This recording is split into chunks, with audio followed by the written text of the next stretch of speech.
A história começa em um lago tranquilo, onde um jovem chamado Alec está sentado pescando. Um mago misterioso chamado Eldas se aproxima e pergunta se ele gostaria de aprender magia, e assim eles começam a treinar juntos. Para dar início ao treino, Eldas coloca um alvo na frente de Alec e o instrui a se concentrar. Eldas então descreve uma história real, ajudando Alec a acreditar que ele está em uma situação em que precisa de magia para salvar seus amigos. Com uma concentração intensa, ele invoca um círculo de fogo e seu mestre o guia para se acalmar e liberar a magia. Uma vez que Alec relaxa, ele lança a bola de fogo e acerta o alvo. Alec fica feliz por ter dominado o feitiço e diz a Eldas que foi mais difícil que os feitiços normais. No entanto, Eldas o lembra que pessoas comuns levam um mês para aprender um único feitiço e Alec o dominou em um único dia. Motivado por seu sucesso, o garoto fica ansioso para aprender mais feitiços. Mas Eldas, lembrando de que ele precisa descansar, o aconselha a parar de treinar e pescar o resto do dia. Alec volta a pescar, mas se sente desapontado por não estar aprendendo mais. Eldas diz para ele não apressar o processo e o assegura de que ele se tornará um grande mago naturalmente, graças ao seu talento incrível.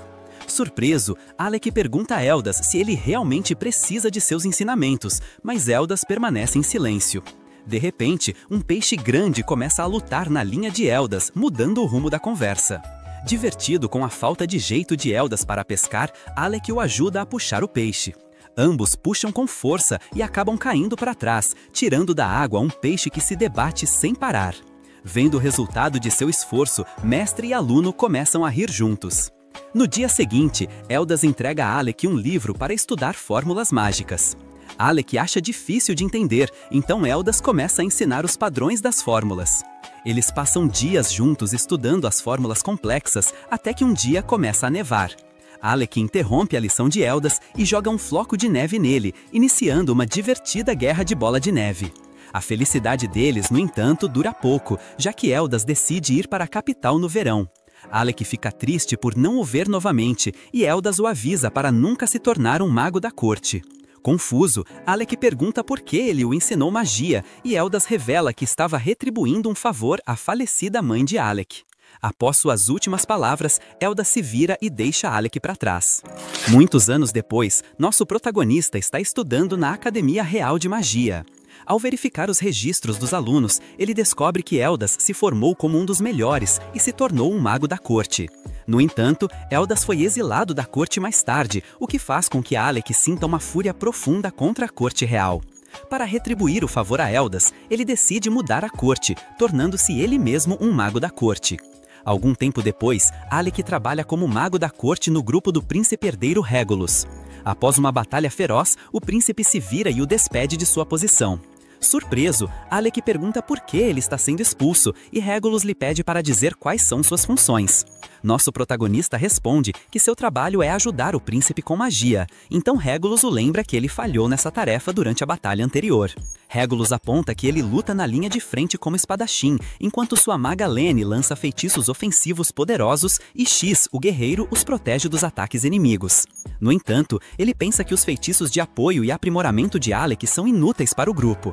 Alec tenta explicar por que ele só usa magia de suporte, mas Regulus o interrompe e o zomba por ser fraco. Lene também intervém e o provoca por ser sempre passivo e tentar evitar situações perigosas. Ela revela que sempre odiou a atitude covarde de Eldas e que só o aceitou porque Regulus decidiu incluí-lo no grupo.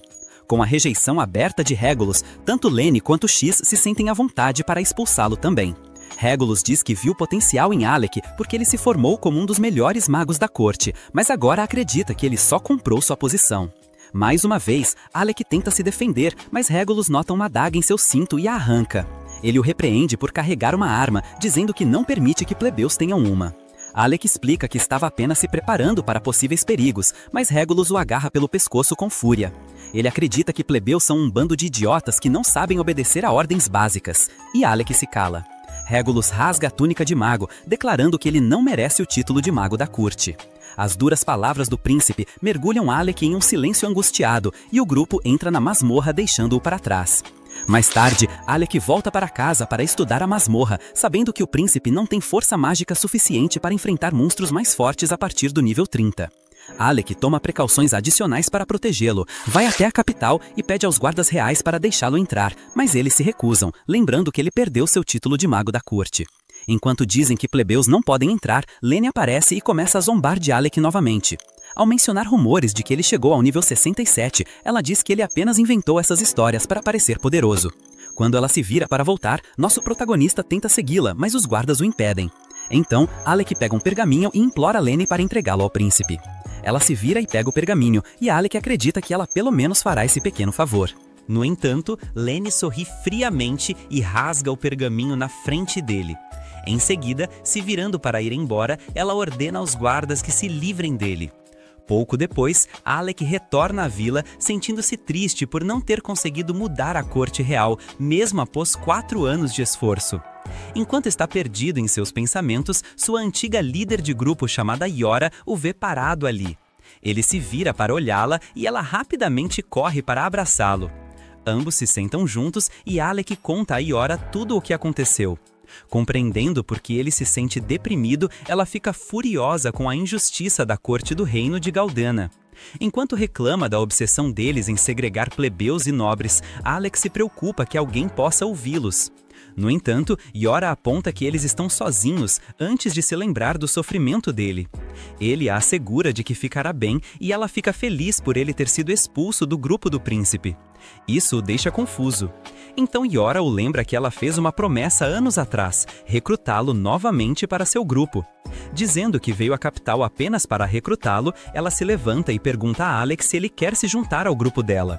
Enquanto ele a olha surpreso, Yora pergunta novamente, dizendo que ela precisa do poder dele. Alec, emocionado, a lembra de que a corte o proibiu por ser inútil. No entanto, ela simplesmente ri e diz que isso não importa. Ela lhe conta que todo o grupo tem esperado seu retorno, lembrando do potencial dele. Ela diz que ele pode voltar a ser um mago da corte se não quiser se juntar a ela. Com lágrimas nos olhos, nosso protagonista se levanta e aceita se juntar ao grupo de Yora. Ela sorri e lhe deseja o melhor para suas futuras aventuras, dando-lhe as boas-vindas de volta ao grupo de rank A chamado Lasting Empired. Enquanto segura as mãos dela, Alec se sente feliz por estar de volta com seus velhos amigos. Depois, eles começam a voltar para casa juntos. Enquanto dorme na carroça, Alec se lembra do aviso de Eldas de nunca se tornar um mago da corte. Ao acordar desse sonho, Yora lhe diz que ainda falta um pouco para chegarem à cidade natal. Alec acena com a cabeça, mas permanece acordado, o que preocupa Yora. Nosso protagonista explica que a situação dele aconteceu exatamente como Eldas havia o alertado, antes de ficar pensativo novamente. Enquanto isso, na capital real, o príncipe Regulus descobre que Alec abandonou o reino. Depois que Lene diz que Alec se tornou um aventureiro, Regulus zomba dele por ter se autoproclamado o maior gênio da Academia de Magia. Enquanto pensa que Alec é um covarde por fugir, Lene oferece uma bebida para celebrar seu novo membro do grupo. Ela acredita que o novo integrante é uma ótima adição, porque é um talento brilhante da família nobre do Duque Forneus. Regulus aceita a bebida e toma um gole, enquanto Lene o olha com admiração e age como se fossem conquistar toda a masmorra com sua força. Enquanto o príncipe ri com arrogância, Alec e Yora finalmente retornam à sua cidade natal, Felicel. Alec se sente feliz por estar cercado por tantos aventureiros e Yora diz que eles explorarão uma masmorra a oeste da cidade. Antes de partirem, Yora se lembra de que precisa registrar Alec na guilda dos aventureiros. Ao entrar na guilda, a recepcionista os informa de que eles precisam de uma licença especial para explorar masmorras mais profundas que o nível 30. Ela também explica que apenas aventureiros registrados há 2 anos podem obter essa licença. Yora se irrita e pergunta à recepcionista por que sua companheira de grupo Grácia não conseguiu o passe para eles. A recepcionista explica como Grácia ameaçou a guilda para que eles simplesmente lhes entregassem o passe, deixando Yora completamente envergonhada. Depois, Yora se senta para comer com Alec, irritada porque Grácia estragou sua tarefa. Ela morde seu sanduíche, reclamando que eles não podem esperar mais 2 anos para entrar no 50º andar da masmorra. No entanto, Yora recupera o ânimo após terminar sua refeição e decide explorar áreas mais fáceis por enquanto. Alec se surpreende, mas ela explica que será um bom aquecimento para as aventuras sérias deles. Animada, Yora se levanta e diz a Alec para aproveitar o tempo com ela na cidade das masmorras.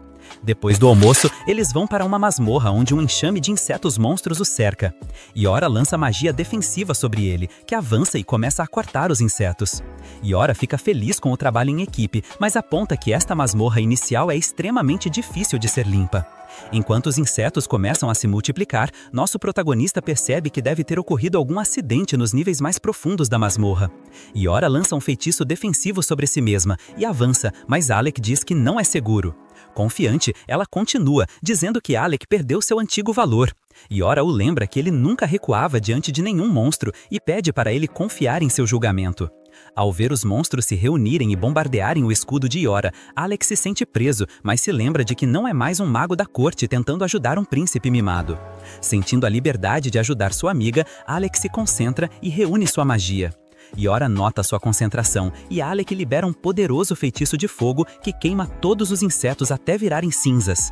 Yora fica feliz que o velho espírito de seu amigo tenha retornado, mas ele pula para eliminar mais insetos que estavam atrás dela. Então, quando um enxame inteiro começa a cercá-los, ambos, Yora invoca um grande escudo enquanto Alec corre.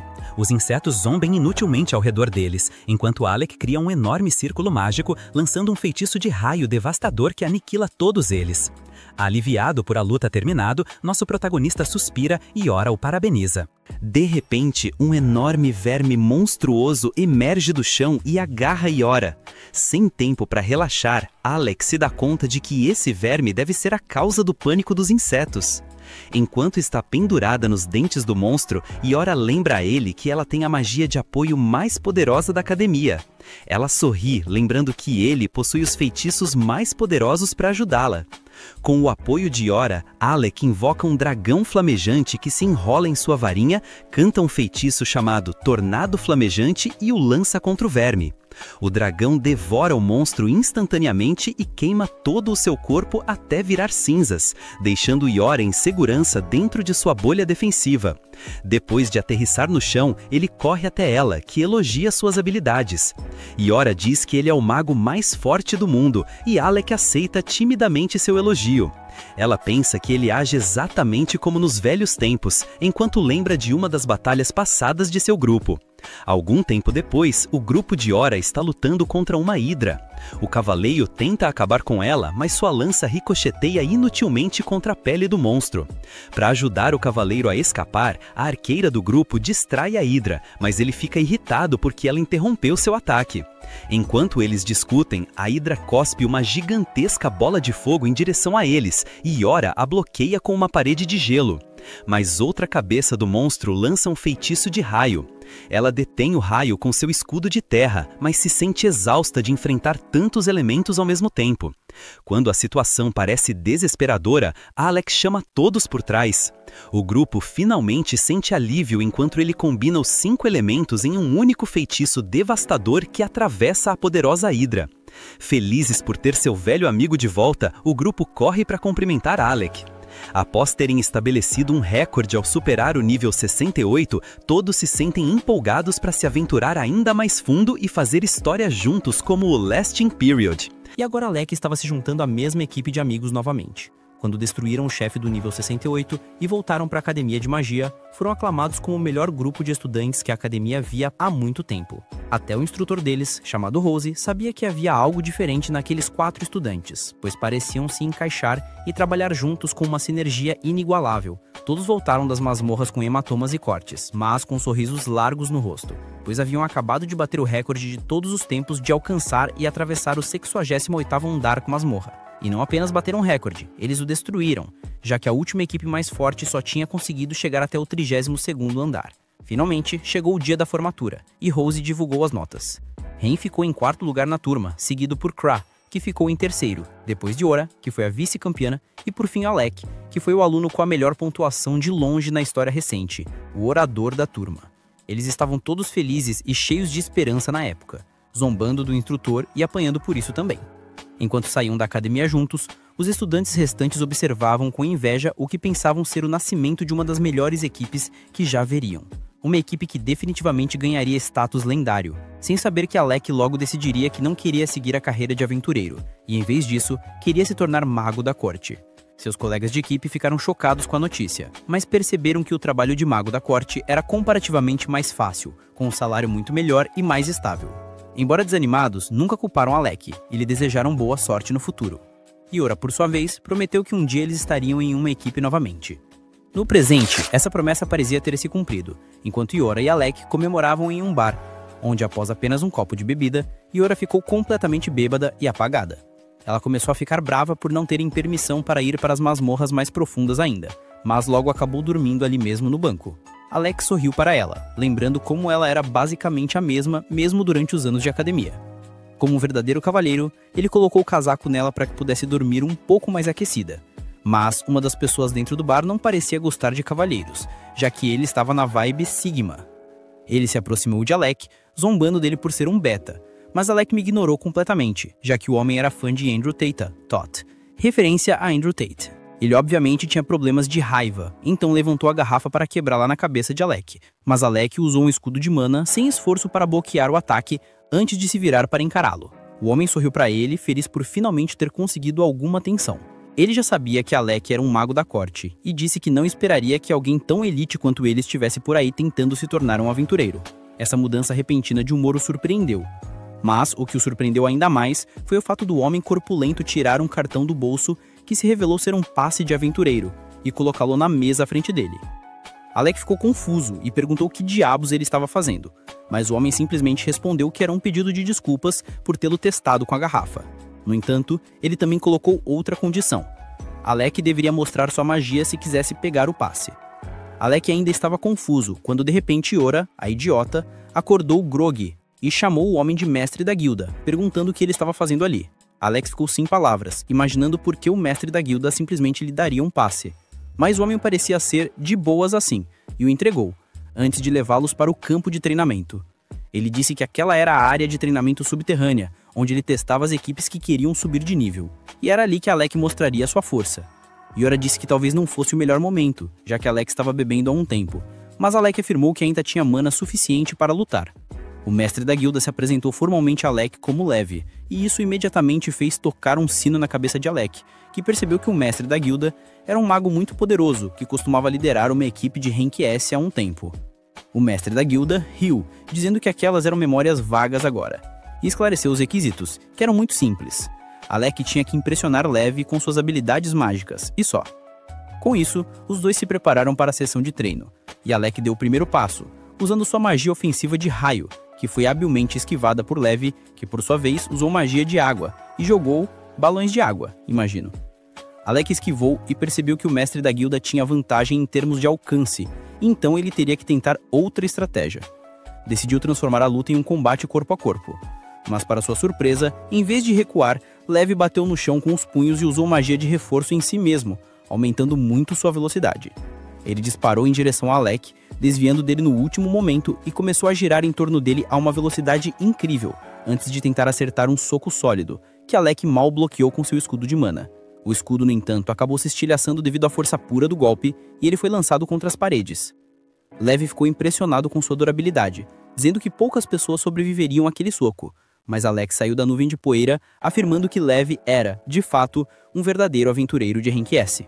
Ver sua natureza despreocupada confundiu um pouco Levi, que esperava que ele estivesse assustado e preocupado. Mas Alec disse que estava continuamente esquecendo que não era mais o mago da corte, que era obrigado por um monte de regras e só podia usar magia defensiva. Como agora ele não estava mais preso a nada, poderia realmente se soltar e usar todo o seu arsenal de ataques mágicos. Levi riu disso e não do que ele viesse com força total. Alec tirou seu bastão rígido novamente, mas desta vez o transformou em uma lâmina mágica. Levi se preparou para os ataques e novamente jogou balões de água nele, mas desta vez Alec conseguiu desviar do primeiro.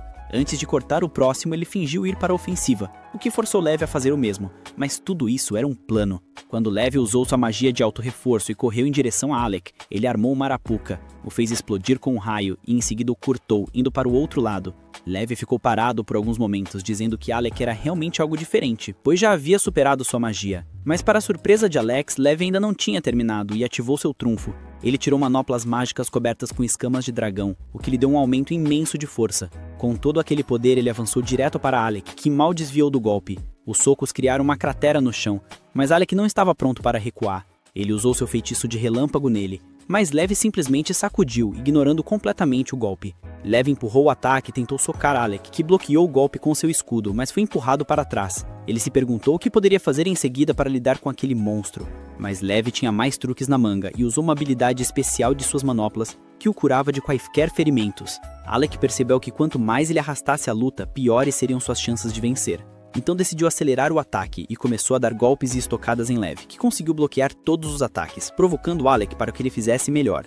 Alec decidiu provocar também, o que irritou o mestre da guilda, que tentou acertar o soco poderoso. Mas Alec desviou e encontrou uma abertura para atacar. Isso irritou o mestre da guilda ainda mais, então ele continuou o ataque acertando a parede em vez disso, enquanto Alec desviava agilmente por baixo.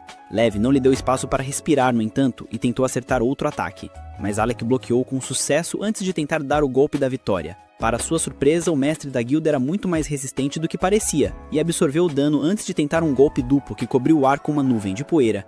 Mas quando a poeira se dissipou, Alec emergiu ileso e tentou ir atrás de Lev mais uma vez. Desta vez, porém, quando ele atingiu o mestre da guilda, seu bastão rígido perdeu a força e ele caiu no chão inconsciente após ficar completamente sem mana. Dorha imediatamente correu até ele, usando sua magia de regeneração para curá-lo. De repente, Rain apareceu no campo de treinamento, zombando de Lev por ser um aventureiro de rank S e usar sua habilidade mais forte em uma pessoa de rank inferior. Lev mandou que ele calasse a boca, pois estava apenas testando os limites de Alec, e o teria aprovado de qualquer maneira. Com isso, Rain pegou Alec e o levou para um quarto onde ele poderia descansar. Enquanto Rain estava sentado nas pernas dele por alguma razão estranha, eles conversavam sobre como fazia muito tempo que não estavam juntos assim. Foi quando a recepcionista invadiu o quarto, dizendo que precisava urgentemente do mestre da guilda. Lev pegou o rosto dela e arrastou para fora do quarto com ele. Enquanto isso, Rain pegou um monte de bebida e pediu para que Ora lhe contasse tudo o que havia acontecido com Alec. Quando ela terminou, Rain estava tremendo de raiva, percebendo que as pessoas na equipe dele o faziam carregar todas as coisas, faziam um inventário, nunca o deixavam usar nenhuma magia além da defensiva e nem o deixavam carregar uma adaga. Ele se virou de repente para Yor e perguntou como exatamente Alec usou magia defensiva, já que esse era o trabalho dele na academia. E Alec nunca foi bom nisso. Yora respondeu que ele aprendeu do zero e trabalhou nisso até ficar bom o suficiente. E agora sua magia defensiva era quase tão boa quanto a dela. Ele percebeu que mesmo depois de cuidar do príncipe corrente por todo aquele tempo, eles ainda o baniram, chamando ele de inútil. Ele acabou quebrando a batata nas mãos de raiva, que acordou Alec. Ele ficou um pouco surpreso de ver Rain ali, enquanto Yora exclamava alegremente que o mestre da guilda havia dado o passe. E isso deixou Alec muito feliz, pois agora eles poderiam ir para as masmorras de nível mais alto como uma equipe. Mas Rain disse que isso podia esperar, pois antes eles precisavam fazer outra coisa. Alec não tinha ideia do que ele estava falando, mas Rain explicou que primeiro eles precisavam se vingar. Para isso entrariam na cidade real, se esgueirariam no palácio e em seguida dariam uma surra no príncipe e na sua equipe. Alec disse que eles não fariam nada disso, e até Yor afirmou que lutar contra outras equipes era estritamente proibido. Alec pôs a mão no ombro de Rain, dizendo que se divertir muito na aventura seria o suficiente para ele, já que ele não se importava mais ou pensava no que aconteceu na corte. Rain de repente disse que tinha tido uma ideia. Tudo o que eles tinham que fazer era se tornar a equipe mais forte do mundo. Isso irritaria o príncipe pra caramba. E se o país deles estivesse em algum problema, eles seriam obrigados a pedir ajuda à equipe mais forte do mundo. E seria realmente incrível dizer não na cara deles. Alec percebeu que aquele era o melhor acordo que ele poderia conseguir. Então, ele concordou em se tornar a equipe mais forte do mundo. Enquanto isso, em outro quarto, uma aventureira ferida de rank S chamada Krista estava gravemente ferida, respirando com dificuldade, enquanto a recepcionista aplicava bandagens em seu corpo. O mestre da guilda não parecia divertido com isso, pois se a equipe de rank S estava em apuros, isso significava que toda a guilda estava em apuros. Krista disse a Lev que sua equipe ainda estava encurralada e que eles precisavam de toda a ajuda que pudessem conseguir. O mestre da guilda imediatamente convocou uma reunião de emergência, chamando todos os aventureiros de rank A e explicando que eles fariam uma missão de resgate no 64º andar. De volta ao quarto de Alec, ele acabou encontrando Kreia depois de muito tempo, cujas duas personalidades pareciam ter se desenvolvido muito bem. Ela perguntou por que ele não estava na reunião, mas Alec respondeu que não era um aventureiro de rank A, então ficou para trás. Ela imediatamente lançou seu feitiço de cura, que curou completamente Alec em um instante, o que o fez se perguntar por que diabos eles estavam usando bandagens em Krista se podiam simplesmente lançar magia de cura. Enfim, Yora e Rain entraram no quarto momento e Rain começou a gritar de empolgação dizendo que eles fariam uma missão de resgate. Eles atualizaram Alec sobre os acontecimentos, dizendo que a masmorra era um pouco diferente, porque naquele andar você não podia usar magia, então dependia completamente de poções. E como a equipe de Rank S foi completamente aniquilada, acabaram enviando Krista sozinha para buscar ajuda. Alec perguntou a Cress se ela estava bem em trabalhar naquela masmorra, já que sua especialidade era magia de cura, e ele respondeu de forma irritada que ela se opôs. Mas o idiota Rain ignorou e usou seu veto para entrar na masmorra. Eles começaram a discutir e Yora se virou para Alec dizendo que a decisão de ir ou não para a masmorra deveria ser dele, já que ele teria o trabalho principal e mais difícil de lidar com o chefe principal do andar. Alec concordou com a missão e logo eles seguiram para a masmorra. Parado em frente à entrada, Rain disse que aquele seria o começo da linda da equipe deles. Lá estavam eles, os lendários membros do grupo Período Duradouro, encarando a entrada sombria da masmorra. Bateu aquela nostalgia forte. Lembram quando éramos só estudantes e explorávamos isso aqui? Murmurou Yorha, a maga de suporte. Agora, estavam ali de novo, mas como adultos, muito mais casca-grossa. A promessa era a mesma de anos atrás, ficarem invencíveis e darem as cartas no mundo. Eram jovens, com a cabeça cheia de ambições e missões. Tomara que o futuro fosse gentil com essa turma. Sem enrolação, o objetivo era resgatar o tal Recroma no 64º andar. O protocolo mandava limpar cada andar na sequência, mas o Período Duradouro não era um grupo comum. Yorha tinha o item da liberação de chefes que eles já tinham vencido, mas o núcleo mágico dela só os levaria até o 52º andar. A sacada genial foi a do mestre da guilda, que entregou a eles o núcleo de Krista. Com ele, o teletransporte era direto para o andar 64. Antes de atravessarem o portal, Ornest fez a sua declaração bombástica. Com a lança já na mão, ele gritou: "Este andar, o 60º andar do massacre de tanques, será o novo início do lendário grupo Período Duradouro." Yorha jogou o orbe mágico para o alto e, com um feitiço complexo, teletransportou a todos instantaneamente para o andar da masmorra. A chegada barulhenta acionou a aparição de esqueletos mortos-vivos, mas para o Ornest, aquilo não era mais que uma brincadeira de criança. Ele sorriu, ativou o artefato que se transformou em uma lança gigantesca e avançou. Com um movimento mais leve, ele varreu os esqueletos da frente, partindo para cima dos inimigos sem estratégia alguma. Yorha, já acostumada, correu para alcançá-lo e dar o suporte necessário. No fundo, Alec cochichou para Kazia, os olhos arregalados. "Nossa, nunca imaginei que o Ornest ia arrumar um artefato também." Krazia riu e explicou. Era a Alma Resteká, a Lança Negra. Conhecida por ser cruel na hora de perfurar e cortar e quase impossível de quebrar, já que tinha 3 encantamentos irados. "Uma arma tão imprudente combina com um cara imprudente como Ornest", ela comentou, balançando a cabeça. Alec concordou e pensou se eles realmente teriam que fazer algo, já que o Ornest estava limpando a área sozinho. Para não ficar de fora, Alec gritou perguntando se ele precisava de ajuda. Ornest deu um corte. "Negativo. Guarda a energia, Alec. Os inimigos de verdade estão por vir." Alec entendeu o recado. O amigo estava sendo o tanque e a linha de frente para ele economizar mana. Que alívio ter um colega tão confiável. Ele relaxou e BUM!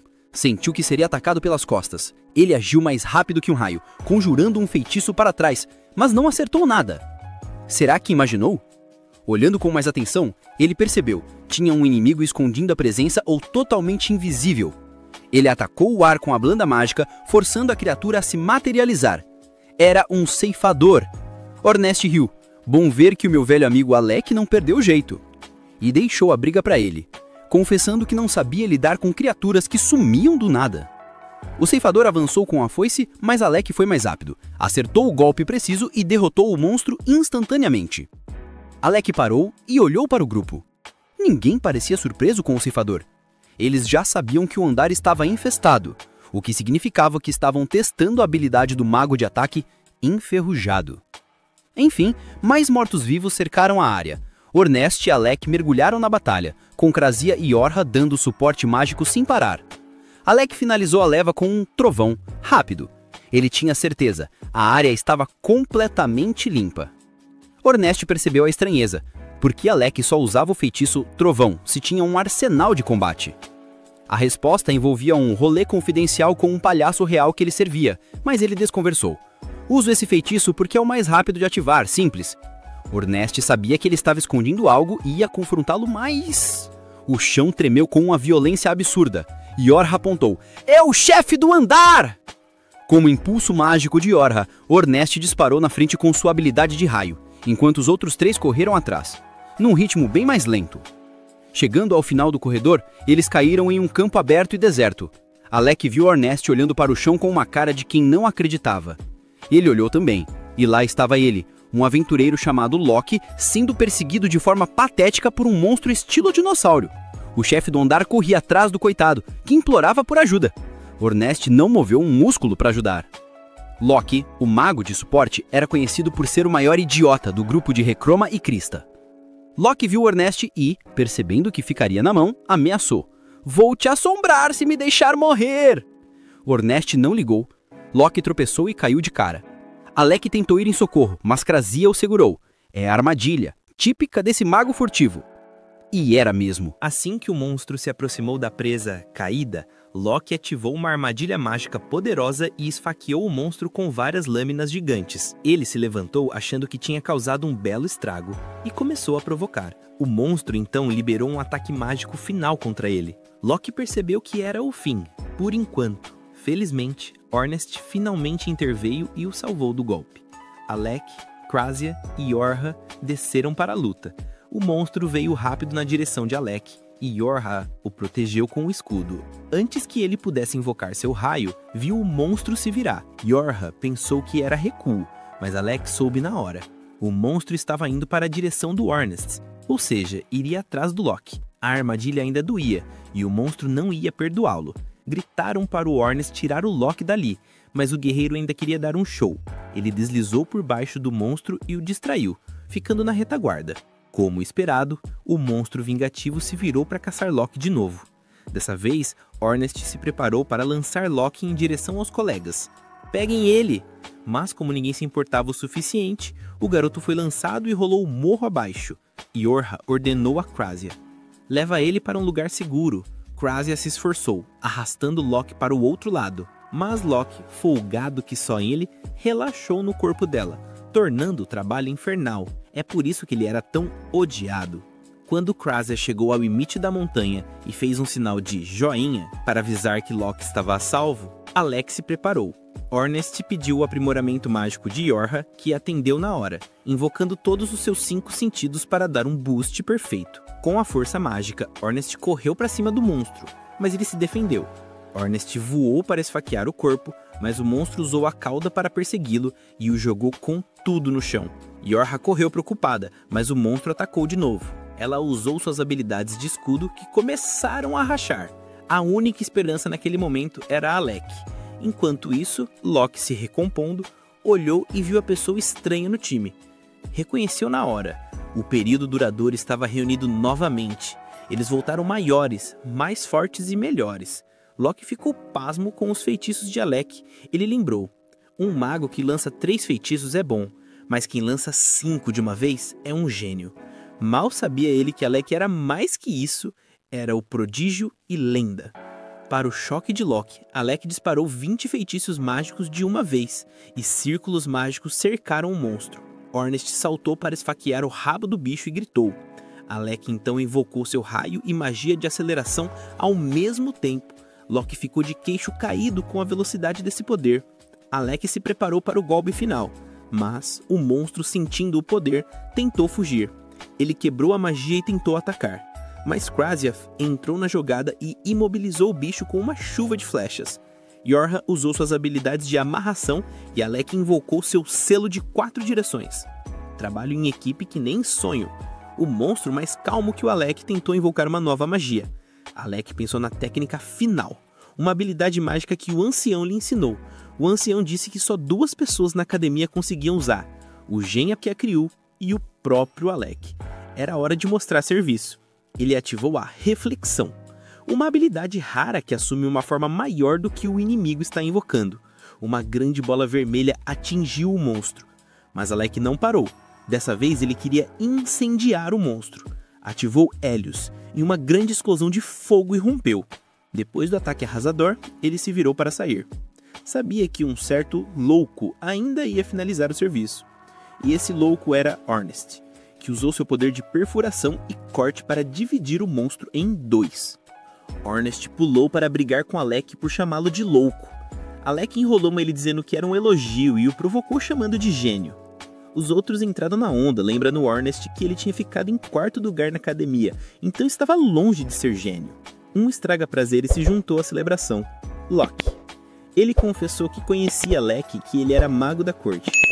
Disse que ele e outros ouviram falar da lenda que matou a Hydra e que, apesar do ceticismo geral, ele acreditava na história.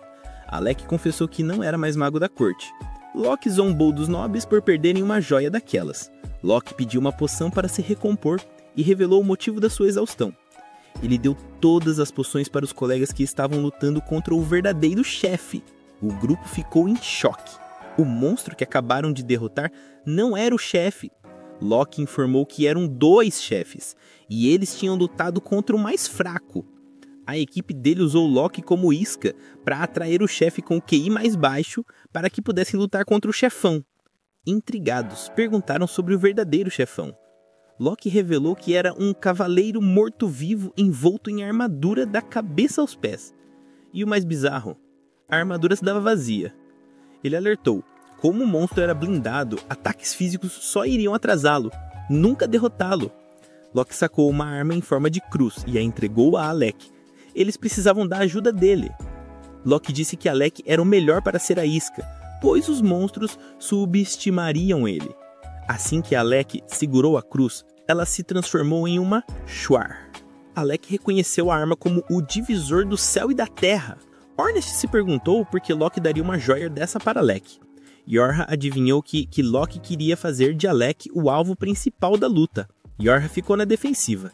Como esperavam que Alec lutasse com uma espada e sem magia contra um morto-vivo de armadura? Sem responder, Locke se afastou, misterioso, e se levantou.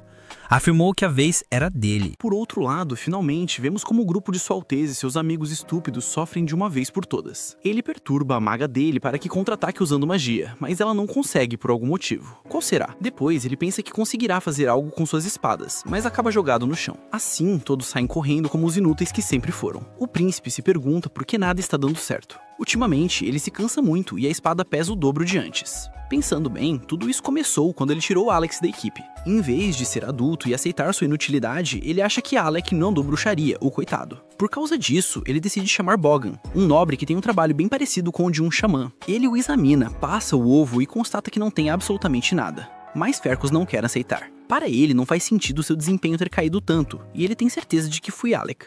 O rapaz deve ter o amaldiçoado, ou não há outro motivo para não ter conseguido passar um andar tão simples como o número 30. Bogan acha isso curioso.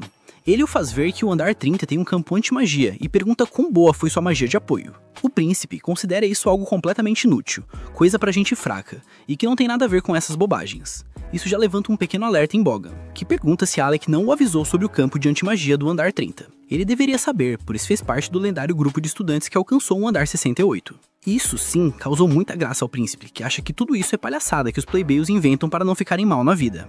Agora, ele compensa em deixar Alec sair impune. Ele quer que nosso protagonista pague.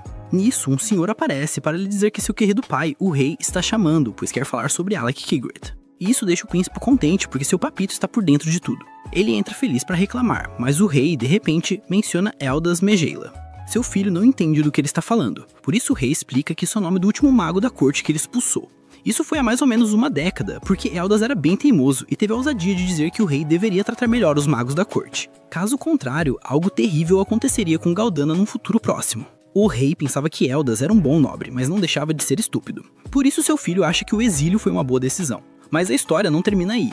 Deixado sem terra e sem sobrenome, ele frequentou a academia de magia como um plebeu. Cada crítica que lhe lançavam, ele rebatia com sua incrível habilidade em qualquer área. Teve a coragem de conquistar um título autossuficiente para se tornar um mago da corte novamente. E adivinha só, ele só fez isso para repetir a mesma coisa. Algo aconteceria com Galdana. Depois de um ano, ele desapareceu da corte. No início, Eldas tentava fazer o rei ver que os plebeus não eram inúteis, e ele sabia disso porque um deles salvou sua vida. Recentemente, o rei se lembra muito dessas palavras, sem saber bem o motivo. Em seguida, ele pergunta ao filho se ele sabe por que ele, sendo um rei, o mandou explorar uma masmorra. Antes que o príncipe diga qualquer bobagem, o rei explica que fez isso porque queria saber se as palavras de Eldas eram verdadeiras ou não. Ele realmente sente que precisa mudar como as coisas funcionam em seu reino, e fará isso começando pela discriminação contra os plebeus. É como um presidente que finalmente faz alguma coisa. Agora, ele quer contratar quem tem um bom talento, como Alec. Isso deixa o filho nervoso, principalmente porque ele parece impensável. Sempre lhe disseram que os plebeus eram inúteis e aceitá-las agora seria uma completa vergonha. E, na verdade, ele aprendeu tudo isso com o próprio pai. O rei diz que sim, ele pisou na bola naquele tempo, não foi o melhor pai, digamos, mas quer mudar as coisas. De qualquer forma, ele é o rei, então ninguém pode lhe dizer nada. Mas o filho lembra que ele acabou na desgraça por trabalhar com um plebeu. Ou seja, é um exemplo vivo de por que essa é uma má ideia. Nisso, chegam uns senhores com a carta que Alec quis dar ao príncipe. Nela continha absolutamente tudo que era necessário para superar o andar 30, o mesmo que o deixou mal ferido. Boggan e o rei entendem, só alguém que passou por aquele andar muitas vezes poderia ter tanta informação. Mesmo assim, o príncipe se nega a citar a realidade. Ele pede um tempo ao pai porque se sente mal e precisa tomar um ar. O rei, por sua vez, pede a Boggan que cuide do seu filho. Não será uma tarefa fácil, mas ele confia nele. Cheio de impotência, o príncipe tenta absorver tudo o que está acontecendo. Olhando para o passado, ele lembra de como Alec tentava falar com ele. Por isso, o idiota pensa que Alec tentava esconder informações porque ele não conseguiria fazer nada com elas. Ele se sente desprezado e agora tem muito mais rancor do que antes. Nisso, Boggan está chedeando e o príncipe lhe pede um favor. Mas por enquanto, voltamos ao nosso protagonista e aos personagens secundários. Estamos exatamente no momento em que Locke tenta explicar seu plano, que seus amigos acham completamente absurdo, mas precisam deixar ele falar primeiro. Como ele disse antes, Alec é perfeito para se passar por outro papel. Por isso eles querem fazer o chefe pensar que Alec é um guerreiro, o que até faz sentido. Mas por que enganar um monstro, você se pergunta? É que, segundo Locke, o chefe que vão enfrentar é inteligente. Não é um zumbi qualquer como todos os que têm derrotado. Além disso, é um espadachim experiente, e isso é muito difícil de acreditar para todos, mas eles têm que fazê-lo, mesmo que Alec quisesse vir com seus próprios olhos. Por outro lado, não é como se Locke quisesse agir como líder do grupo agora, certo? Claro que não. Ele só quer que o escutem, senão tudo vai dar muito errado. Especificamente, ele quer que Alec use a espada até que lhe dê um sinal. É aí que ele poderá mudar para a magia e acabar com esse monstro de uma vez, algo que nosso protagonista não vê problema.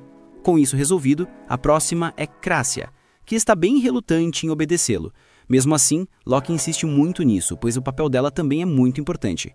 Ele planejava usar uma pequena magia de teletransporte, que exige muito mana, e ele não tem o suficiente. É aqui que todos ficam agitados, porque essa magia é um segredo de estado, o que basicamente implica que Locke, digamos, a pegou sem que percebessem. Segundo ele, não tem problema em usá-la, contanto que ninguém diga nada. É algo complicado e chato, mas, de qualquer forma, eles não têm muitas opções. Por isso, Alec diz que, se algo acontecer, todos vão culpar Locke e pronto. Crácia então concorda. Enquanto a ensinam como fazer, Alec pergunta a Georgia se Locke é mesmo confiável. Segundo Georgia, ele não é muito confiável, mas eles podem contar com ele. É meio estranho, mas é a única descrição que lhe ocorre. Isso porque, há 2 anos, ele coordenou o ataque à duríssima masmorra Arcana, e tudo deu certo e sem vítimas. Então sim, o cara é inteligente. Odioso, mas inteligente. Além disso, o chefe do grupo dele é um bom homem, então eles podem esperar que ele tenha incutido alguns valores em Locke. Se Georgia acredita, Alec decide confiar também. Por isso, agora ele está ainda mais seguro do plano de Locke e chama Rim para começarem a treinar esgrima, algo que lhe chama muito a atenção. Georgia apenas os observa de longe com certo desprezo, embora Locke ache fofo que a amizade deles continue tão forte como no início. E, segundo Crácia, é porque eles se conhecem há muito tempo, e ela tem certeza de que no Recroma, ou seja, no grupo deles, eles também são assim. Com isso finalizado, eles prosseguem para executar o portal de teletransporte. É impressionante que funcione, embora só os leve ao andar que ele indicou, ou seja, todos têm que estar prontos para lutar imediatamente, e eles adoram a sensação. Isso lhe traz muitas lembranças de antes, quando se preparavam para lutar contra chefes de masmorras. Claro que, agora, eles têm um intruso, mas não importa. Eles procedem com o teletransporte e todos, menos nosso protagonista, caem em cima de Rim, só por implicância. É uma cena engraçada, mas imediatamente à frente, notam o quão imponente é o chefe do andar. Os amigos de Crácia gritam que ele é muito forte. Eles deveriam ter ouvido quando tiveram a chance, mas agora é impensável. Curiosamente, eles parecem dizer a Crácia de novo para avisar Levil, o mestre do Grêmio, para que enviem reforços. Como Locke está aguentando contra um dos chefes, por enquanto tá tudo bem. Talvez eles consigam se esforçar um pouco mais. Mas, de repente, Rim se interpõe e corre para lutar contra o chefe. Contudo, esse monstro tem uma força colossal, e Rim mal consegue lidar com ele. Entretanto, ele não está sozinho. Imediatamente, nosso protagonista aparece para apoiá-lo na luta. Uma batalha de esgrima impressionante se desenrola enquanto Crassia e Loki vão ajudar os feridos. Depois de vários golpes, Alec nota que a armadura desse cara está mesmo vazia, e Rin o adverte para não se preocupar com mais ninguém. Ele se lança de frente para dar uma finta no monstro. Com isso, ele consegue enganá-lo e o deixa preso com sua capa. Depois disso, Alec aparece e o finaliza, tirando o capacete, já que ele não tem cabeça. A armadura cai no chão e eles se acalmam, pois parecem ter vencido. Mas assim que se vira, esse monstro volta muito mais forte. Uma aura hostil o cerca, e algo que parece saído de Resident Evil sai de sua cabeça. Com isso, Georgia o identifica como um Dullahan, o cavaleiro sem cabeça, ou seja, um morto-vivo nascido de uma montaria e um homem. Assim, pode-se intuir que o monstro de antes era seu cavalo. Nosso protagonista está encarando, mas, de repente, o Dullahan desaparece para atacá-lo de frente. Ele está muito mais forte e rápido do que antes, mas, de novo, Alec também não está sozinho. Georgia se encarrega de potencializar Rin, contudo, que está muito bravo porque escolheram Alec para lutar antes dele. Ele corre para chamar a atenção do monstro, e Alec, de novo, lhe dá uma espadada. Mas esse cara é muito duro, mesmo com nosso protagonista usando um artefato muito bom. Mesmo assim, ele se levanta, solta um grito como o próprio Hulk e corre direto para Alec. O coitado consegue se defender, mas o impulso o joga contra a parede. Se não fosse por Georgia, ele teria acabado como Plankton. Nosso protagonista agradece a Georgia e imediatamente pergunta a Loki de quanto mais tempo ele precisa. Ao ver que são 5 minutos, ele toma uma poção e prepara as outras 2, pois vai precisar. Rin, por sua vez, grita para que ele se apresse de uma caralha de vez, porque, para ser um além da corte e um prodígio, ele está chorando demais o filho da mãe. Nosso protagonista manda parar de falar muito porque ele já terminou a última poção dele, o que agrada a Rin, porque ele está começando a ser respondão como costumava ser. Haviam se passado 4 anos desde a última vez que se viram, e Alec chegou com uma cara de enterro que só causava depressão. Rin pergunta como ele acabou daquele jeito. Alec o manda calar a boca, e Rin o manda ir se fuder. Ele está farto de Alec se fechar tanto e não contar o que está acontecendo. Quer ajudá-lo, mas não pode porque Alec não diz nada. E isso o irrita porque foram colegas por 6 anos. 6 anos em que cobriram as costas um do outro. Por isso, não tem nada de errado em se preocupar com ele. E isso toca o coração de Alec, que, irritado, começa a contar que só queria fazer algo por ele. Ele ama e respeita muito seu mestre, e isso encorajou ele a ir à corte para mudá-la de vez. No entanto, ele acabou fugindo e não pôde fazer absolutamente nada. Rin responde que então está tudo bem, ele foi com a pura intenção de mudar algo, e nadou em merda por muito tempo, então fez mais do que o suficiente. Ele literalmente fez o que pôde com as ferramentas que tinha, e isso toca tanto o coração de Alec que ele começa a chorar no meio da luta, o que não é muito sensato de sua parte. Mas, por sorte, Loki parece ter terminado um feitiço bem a tempo. Ele chama o monstro e o avisa que, por ser tão inteligente, é muito fácil fazê-lo de estúpido. Por isso, o Dullahan corre imediatamente para cancelar o feitiço, e ele é tão rápido que consegue cortar Loki. Mas, por sorte, era apenas uma ilusão, uma que o levou exatamente para onde ele queria. Foi então que o verdadeiro feitiço foi ativado, fazendo com que o Dullahan não pudesse se mover livremente. Rin, imprudentemente, sai correndo como sempre, e isso é algo que Loki também previu. Por isso, ele preparou magia de teletransporte com Crassia, que o levou imediatamente para onde estava o monstro, e ele acabou levando um golpe pelas costas. Aparentemente, Crassia, por ter visto o feitiço de teletransporte apenas uma vez, conseguiu transformá-lo em uma armadilha super útil. Com o Dullahan caído, a colega de Loki chamada Marvel entra em ação e cai em cima dele. Mas ele tem o mau hábito de desviar para a direita, algo que Loki já tinha notado. Por isso, ele ativou outra armadilha, o que irritou muito mais o Dullahan. Ele corre como uma barata em direção a Loki, que faz os outros se afastarem. De novo, usando magia, Oz acaba ao lado do Dullahan e com uma espada de luz mais os encantamentos de Georgia, consegue contê-lo por um tempo limitado. Georgia usa esse tempo para amarrá-lo com sua magia. Loki é fraco, mas não pense em deixar esse monstro vencer, porque, segundo suas próprias palavras, ele forja a própria sorte. Nesse momento, o Dullahan o joga com um golpe, e é aqui que Loki dá o sinal a Alec para que ele se encarregue desse monstro e leve toda a glória. Ao ver todo o planejamento minucioso que preparou para lhe dar aquela chance, Alec concorda com a cabeça, pronto para dar o golpe final. Vendo Alec preparar seu ataque final, ele percebe que criou ainda mais formações de feitiço do que quando lutou contra o dragão. Lutando para liberar tanta energia, Alec tropeça, mas se levanta novamente para completar o feitiço. Enquanto o corpo de Alec brilha com energia, mais formações cercam o cavaleiro. Finalmente, Alec solta a poderosa combinação de raios, fazendo o monstro gritar de dor. No entanto, o poderoso cavaleiro rompe seu selo, querendo escapar. Sabendo que esta é a sua última oportunidade, Alec se esforça para adicionar mais poder ao feitiço, mas seu corpo já não responde. ele se dá conta de que já foi uma loucura a Alec ter usado seu feitiço supremo 2 vezes, então é completamente normal não conseguir usar toda a potência. Enquanto isso, nosso protagonista luta para manter seu feitiço, mas de repente se lembra das palavras zombeiteiras de Regulus, quando o despediu. Logo depois, recorda a recepção calorosa de sua própria equipe e levanta sua varinha outra vez, decidido a não decepcioná-los agora. Determinado a deixar seus amigos orgulhosos, Alec avança e canta um novo feitiço chamado Bakra, que combina todas as suas formações de trovão e libera um dragão gigantesco. Enquanto o resto da equipe assiste chocado, ele se prepara para destruir o Cavaleiro das Trevas com seu dragão de relâmpagos. Rapidamente, o monstro rompe o selo e se lança na direção deles. Alec imediatamente libera seu dragão, que avança e devora a besta metálica, estraçalhando todo o corpo dela em pedaços. Com o chefe derrotado, Alec finalmente desaba no chão, exausto. Ele se sente feliz por poder confiar nos companheiros para lhe darem cobertura, mas Jorah o lembra de que eles só estão ali para se divertir. Ornes pensa que o velho Alec finalmente está de volta com toda sua força, mas Crácia comenta que ele ainda pode melhorar. Ele ri antes de perguntar a Alec se ganhou a aposta desta vez, lembrando-se da aposta em que quem caísse primeiro perdia. Alec fica irritado com Ornes por ser tão injusto. Sabendo que Alec estava em desvantagem, Ornes decide pegar leve e lhe dar uma punição mais branda.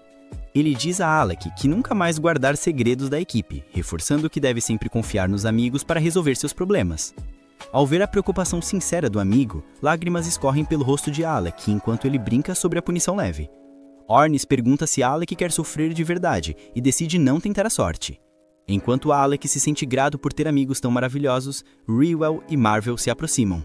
Rywell agradece a Alec por salvar a vida de toda sua equipe, apresentando-se como o líder do grupo. De repente, Marvel surge do nada e beija Alec na bochecha, enquanto o Chorão ficam com ciúmes. Marvel agradece pela ajuda e o convida para explorar masmorras com seu grupo. Jorah o lembra que Alec pertence à equipe deles, enquanto Luke elogia seu desempenho incrível. Luke, por sua vez, agradece por salvarem sua vida e Ornius e Crácia começam a pressioná-lo para que lhes dê algo em troca. Sentindo a pressão, ele finalmente concorda, perguntando-se por que aqueles dois se juntam para incomodá-lo. Em seguida, ele se vira, pensando que o grupo quer que ele lhes dê uma carta de recomendação. Alec pergunta para que a carta servirá.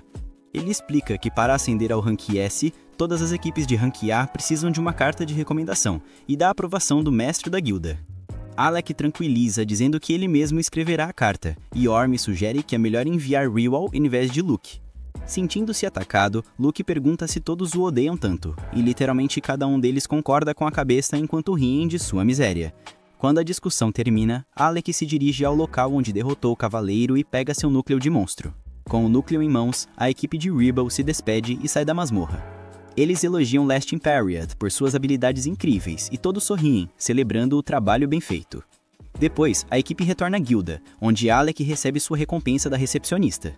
Ela o despede após elogiar seu desempenho, e Alec se encontra com o mestre da guilda, que diz que ele tem uma visita de Galdana. Ao se encontrar com a visitante, Alec descobre que é Bogan. Bogan pergunta se ele queria que o príncipe morresse escondendo suas habilidades. No entanto, Alec o lembra de que aquele príncipe mimado não o escutaria de qualquer forma, o que deixa Bogan calado. Então Alec pergunta se o príncipe arranjou um novo mago do corte. Ele ri e explica que o moleque mimado foi humilhado no andar 30 da masmorra. Bogan diz que foi contratado para ensinar o príncipe e ser seu guarda-corpos, mas se cansou da atitude dele. Percebendo que ele é o guarda-corpos do príncipe, Alec deduz que Regulus também deve estar na guilda. Pergunta a Bogan onde está o príncipe agora. Ele explica que está na arena da guilda. Para evitar o príncipe, Alec pede que o leve até lá, já que tem coisas para resolver com Regulus. Enquanto os dois descem as escadas para a arena subterrânea, Bogan se pergunta por que o príncipe é tão inflexível com suas ideias sobre a nobreza. Alec pensa que é normal os nobres agirem como um bando de snobs, e Bogan suspira frustrado. Isso surpreende Alec, que aponta que ele próprio é nobre. No entanto, Bogan diz que não se importa com o status sem sentido e que odeia o modo de pensar de Regulus. Logo entram na arena, onde Alec encontra o príncipe parado no meio de uma nuvem de poeira. Quando Regulus se vira, olha para Alec com desprezo e revela o que o Kryn lhe disse. Alec se surpreende que o rigoroso rei realmente queira mudar sua corte, mas Regulus diz que só aceitará a mudança porque seu pai ordenou. Ele aponta o dedo acusador para Alec, gritando que plebeus de baixo escalão não merecem trabalhar com nobres sagrados como ele. Frustrado por ter crescido a vida inteira acreditando ser melhor do que todos os outros, Regulus começa a gritar e agarra Alec pelo pescoço. Enquanto o príncipe derrama lágrimas dominado pela emoção, Alec admite que não consegue entender seus sentimentos. No entanto, ele diz ao moleque mimado que a culpa é dele por nunca tê-lo escutado. Regulus fica bravo, mas Alec o sacode para longe, dizendo que se eu tivesse escutado não teria sido humilhado na masmorra. Apesar de estar errado, o ego de Regulus o cega e ele se recusa a ouvir. Ele coloca uma mão no peito e começa a brilhar, invocando suas armas para desafiar Alec. Regulus diz a Bogan que não acredita que o rei esteja certo, e Bogan concorda enquanto o ouve.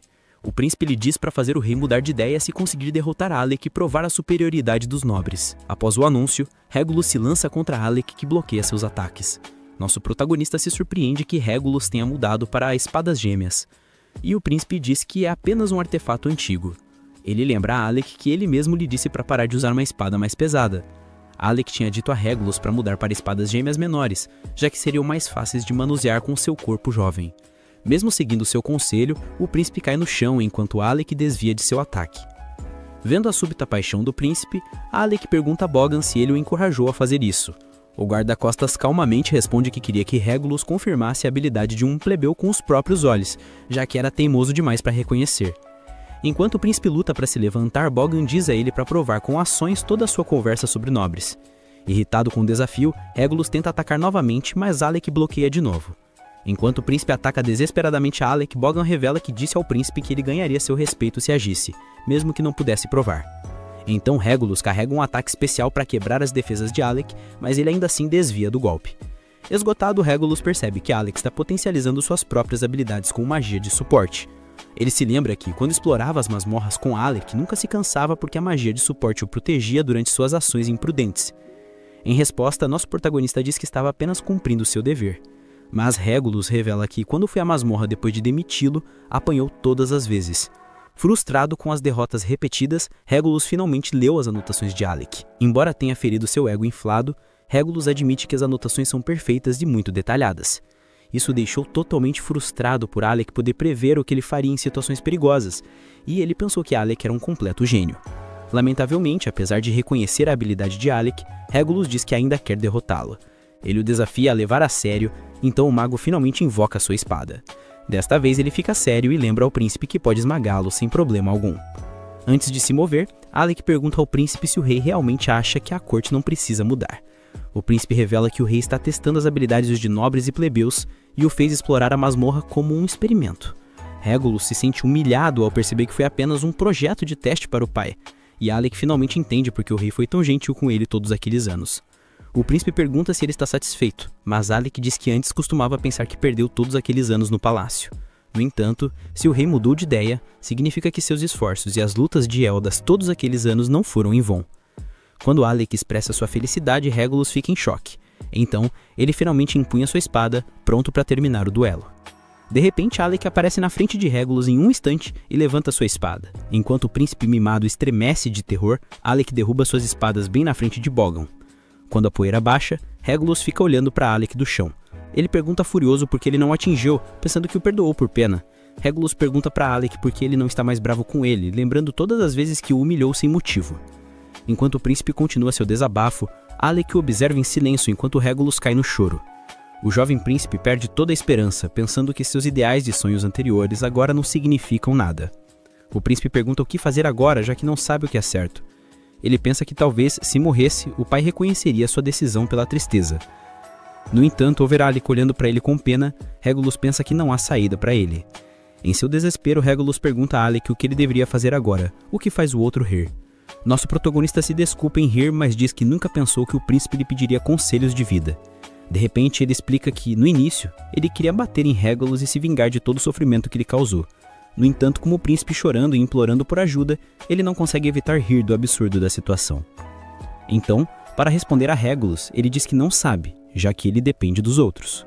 Por ser imprevisível, Alec diz que até ele tem dificuldade em responder o que deveria ser o próximo passo.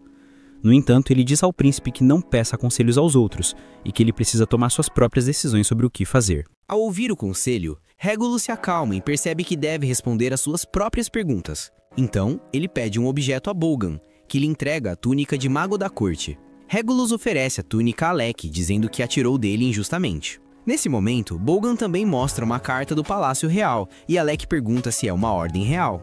Bogan diz que é, na verdade, um pedido do rei, e Alec se recusa a aceitar a túnica.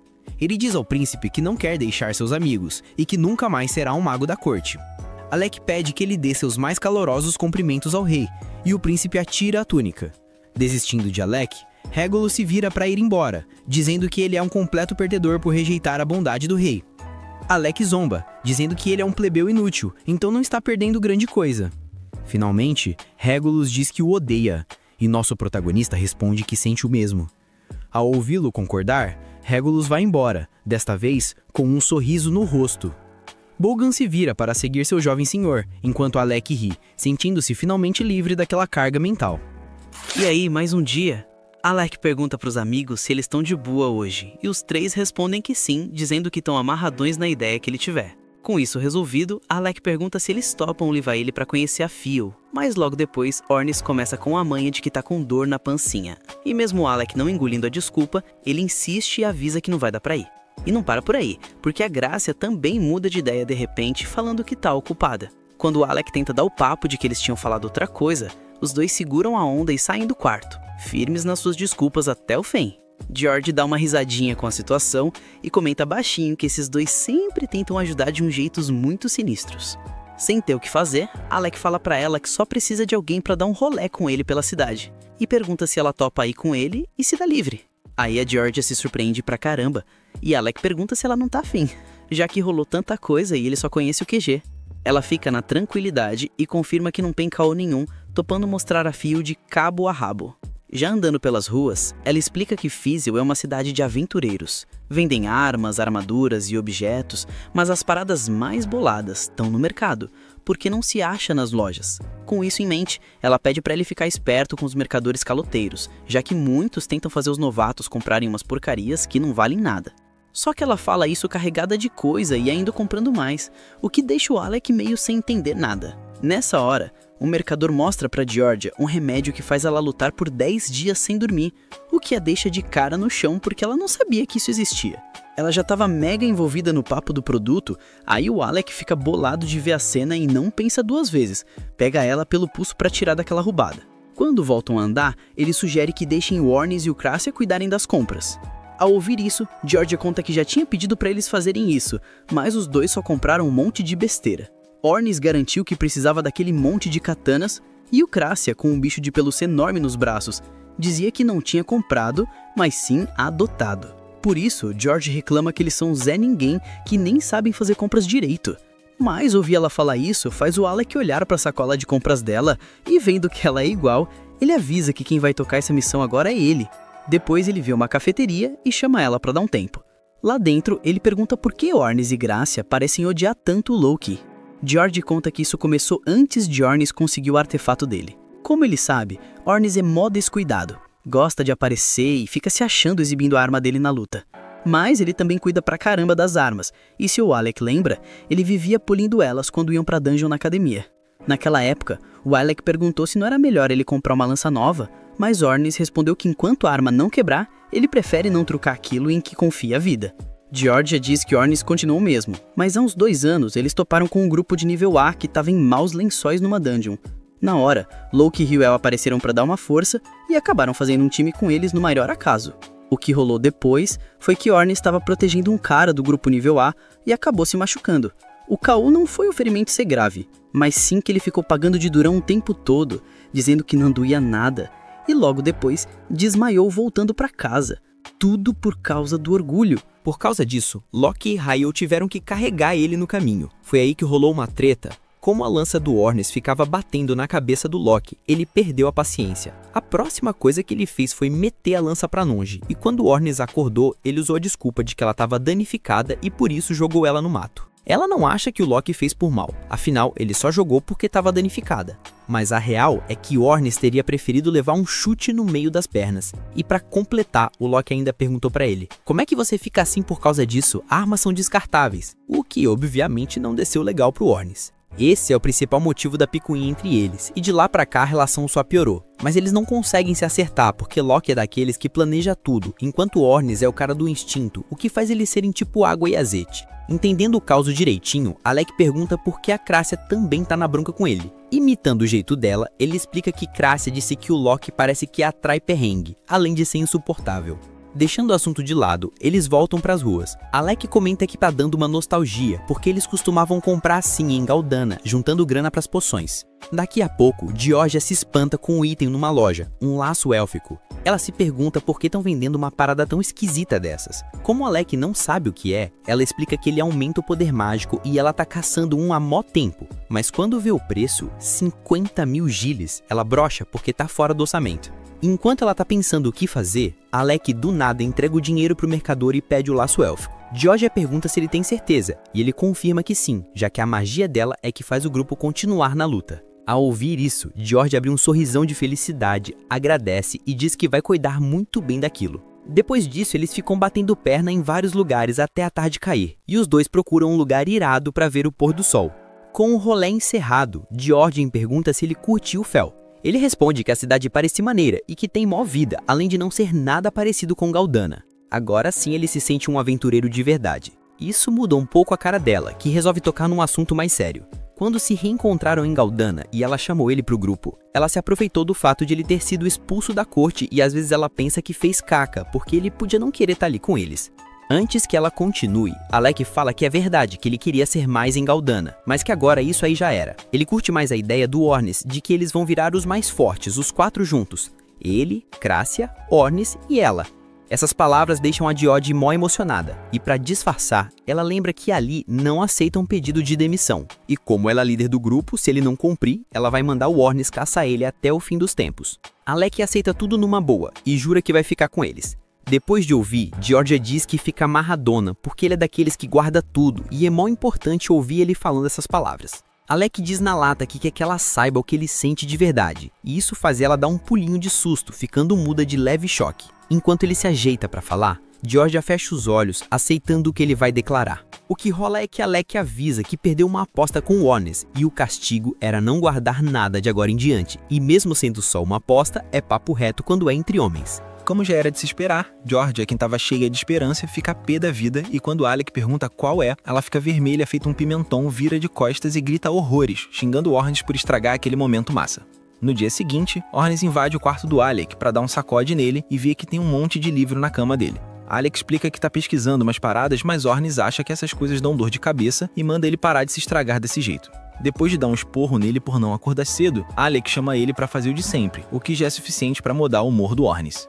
Daqui a pouco, os dois são pro campo de trino para cair na porrada com as armas de prática. Georgia reclama que eles nunca cansam, e Grácia acha que são um caso perdido, enquanto se concentra no arco e flecha. Georgia pergunta pros dois se não tá muito cedo para lutar daquele jeito animal, mas Ornis responde que a arma é para ser usada assim. E Alec fala que eles têm 4 anos a mais de experiência na luta, por isso, ele quer alcançar eles logo. De repente, um ataque do Ornis é tão forte que faz o Alec recuar, mas ele volta pra briga e dá outro ataque, com mais força, fazendo a arma dele quebrar ao bater na do Ornis. Quando isso acontece, Ornis diz que é esquisito o Alec querer se igualar a eles porque ele ainda é um monstro de forte. Mas Alec fala que hoje conseguiu desviar de ataques e pensou que ia ganhar. Ornis deixa claro que faltam 100 anos para ele vencer e logo depois os dois estão prontos para se atacar usando os artefatos. Antes de tudo, Georgia entra no meio para apartar a briga, não querendo que ninguém se machuque. Nessa hora, Locke chega para perguntar se eles querem uns toques, mas, automaticamente, os 4 dão meia volta para ir para dungeon. Vendo a cena, Locke pergunta se eles têm certeza de tratar ele assim, já que ele se deu o trabalho de recomendar eles para nível S. Eles ficam de queixo caído ao ver o que ele tem nas mãos, e George reconhece como uma licença nível S, tentando tirar da mão dele. Locke diz que para entregar, Ornis tem que pedir desculpas por ser um tongo e prometer que não vai rolar de novo. E como ele tá com a papelada na mão, não resiste e solta uma risada maligna, mas é calado por um soco de cristal, que vem da Hewell. Ela pede desculpa pelo Locke e avisa que vieram entregar aquilo a mando do Libel. Como tinham combinado, Recroba recomendou e o mestre Defeira aprovou, então agora eles são nível S, o que faz a Georgia dar um pulo de alegria. Depois disso, Krista chega perto dele para contar que os grupos nível S podem entrar na Dungeon Arcana, que é mais tensa e perigosa que o Andar 64. Além disso, a recomendação não é suficiente para recompensar o que eles fizeram, então podem chamar eles se precisarem. Alec aperta a mão dele e se mostra grato, mas Locke, do nada, aparece atrás da Grácia e da Georgia para perguntar se elas topam comer algo para comemorar. As duas se afastam dele e avisam pros outros do que Locke falou, que ele tá pagando a comida para celebrar. Alec diz que come pra caramba, enquanto Ornis avisa que tá morrendo de fome. Mais sutilmente, Locke diz que lembrou de um compromisso. A desculpa vai por água abaixo porque a Krista desmente ele, então Alec e Ornis arrastam ele à força.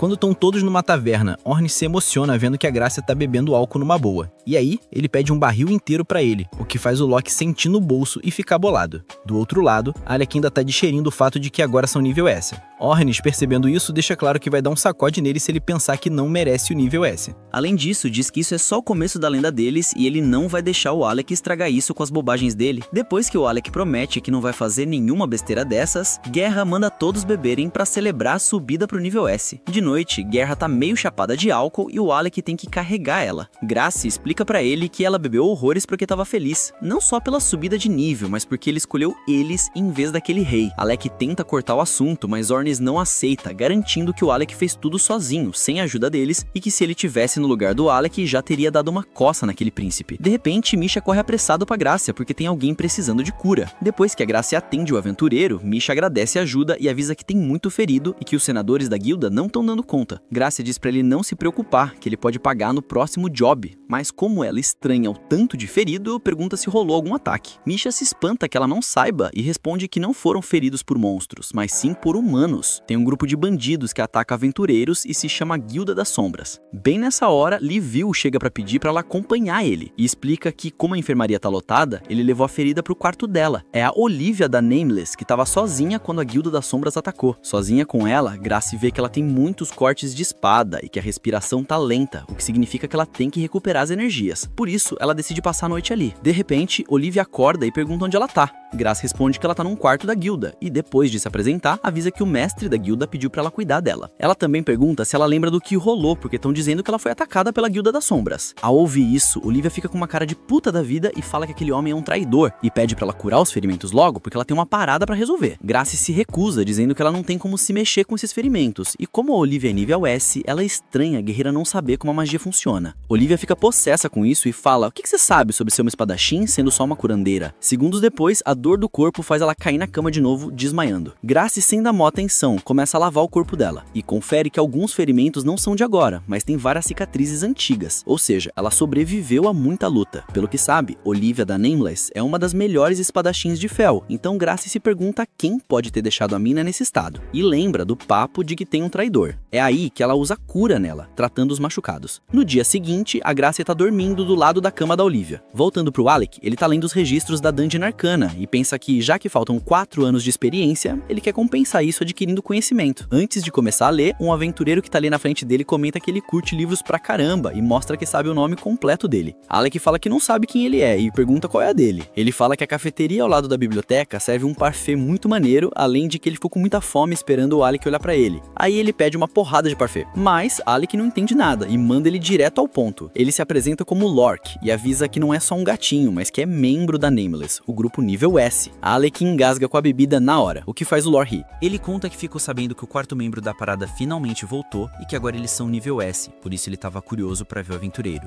Alec pergunta o que ele descobriu agora que tá na frente dele, e Lorde responde que Alec é o cara perfeito para preencher a vaga. Em seguida, ele pergunta se Alec topa participar de um assalto, uma invasão numa dungeon com eles, o que pega Alec de surpresa. No dia seguinte, Crácia entra no quarto de Olivia para cuidar de seus ferimentos, mas a encontra balançando a espada na cama, parecendo totalmente enlouquecida. Ela questiona Leviel: por que diabos você não a impediu? E ele responde que aquela teimosa não lhe daria ouvidos de jeito nenhum. Leviel também está irritado porque Olivia não solta uma palavra sequer sobre a Guilda das Sombras. Então Crácia tenta acalmá-lo. Quando Olivia finalmente para a agitação, Leviel exige informações sobre a Guilda das Sombras. Ela ainda se recusa a falar, e em seguida reclama com Crácia que está sem poder usar as pernas. Leviel se enfurece com a falta de respeito de Olivia, mas Crácia simplesmente dá um chute nele, expulsando-o do quarto para que ela possa trocar as ataduras. Assim que ele sai, Crácia utiliza sua magia curativa e enfaixa as pernas de Olivia novamente, garantindo que ela poderá se mover após um pouco mais de descanso.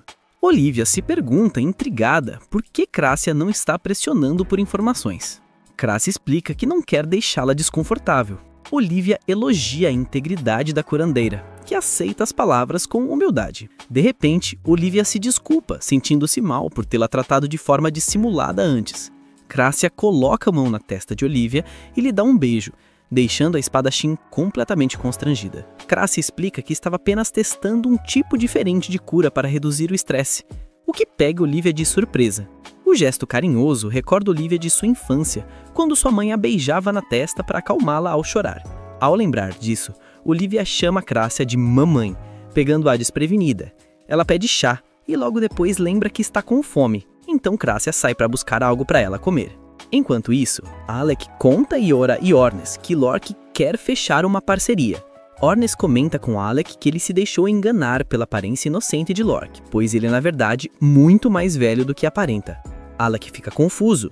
Ornes revela que Lork é um elfo, que pode viver por muito tempo. Ornes questiona Alec sobre os detalhes da masmorra. Alec lembra que a equipe de Lork estava a caminho do nível 72, o penúltimo andar. Lork, na verdade, queria derrotar o chefe facilmente e focar no nível final, onde precisava da ajuda de Alec. Como recompensa, ele ofereceu deixar o grupo de Alec ficar com o núcleo da masmorra. Lork explicou que seu time estava culpado demais buscando vingança contra a Guilda das Sombras. Ele deu a Alec o núcleo do nível 72 como adiantamento e se retirou. No entanto, Ornes acha que uma recompensa tão fácil tem cara de armadilha. Iora duvida que o líder de um grupo tão prestigiado os enganaria, mas Ornes decide confirmar tudo com Olivia. Ele tem certeza que Crácia já a curou. Indo para a guilda, Ornes se pergunta como uma lutadora classe S como Olivia pode ser ferida pela Guilda das Sombras. De repente, a recepcionista Misha surge correndo. Iora pergunta o que houve, e Misha explica que Crácia foi ferida. Eles a encontram mancando e ela desaba nos braços de Alec, revelando que foi drogada. Crácia avisa que Olivia escapou e que provavelmente foi para o labirinto. Ornes não se importa com o destino dela, mas Crácia lembra que Olivia não está curada e que a Guilda das Sombras ainda está lá dentro. Ornes insiste que uma classe S não seria ferida pela guilda fraca e manda Crácia se acalmar. Crácia lembra das palavras de Olivia sobre o traidor e suspeita que a guilda pode estar escondendo alguém perigoso. Sentindo-se culpada pelo perigo de Olivia, ela diz que irá ajudá-la sozinha. Ao sair, encontra Alec e Iora, que dizem que não a deixarão enfrentar isso sozinha. Ornes também sai, resmungando que buscará Olivia de passagem. Crácia provoca por essa atitude e ele manda calar a boca. Juntos, partem para o labirinto. Na entrada, Iora avisa a Alec sobre as armadilhas de teletransporte. Marvel aparece do nada, agarra o braço de Alec e o adverte sobre se perder, dizendo que estava apenas brincando. Ela explica que também veio resgatar Olivia e revela que Lork a convidou, agindo como substituta. Marvel confirma ser uma espadachim classe S e flerta com Alec, sendo empurrada por Iora.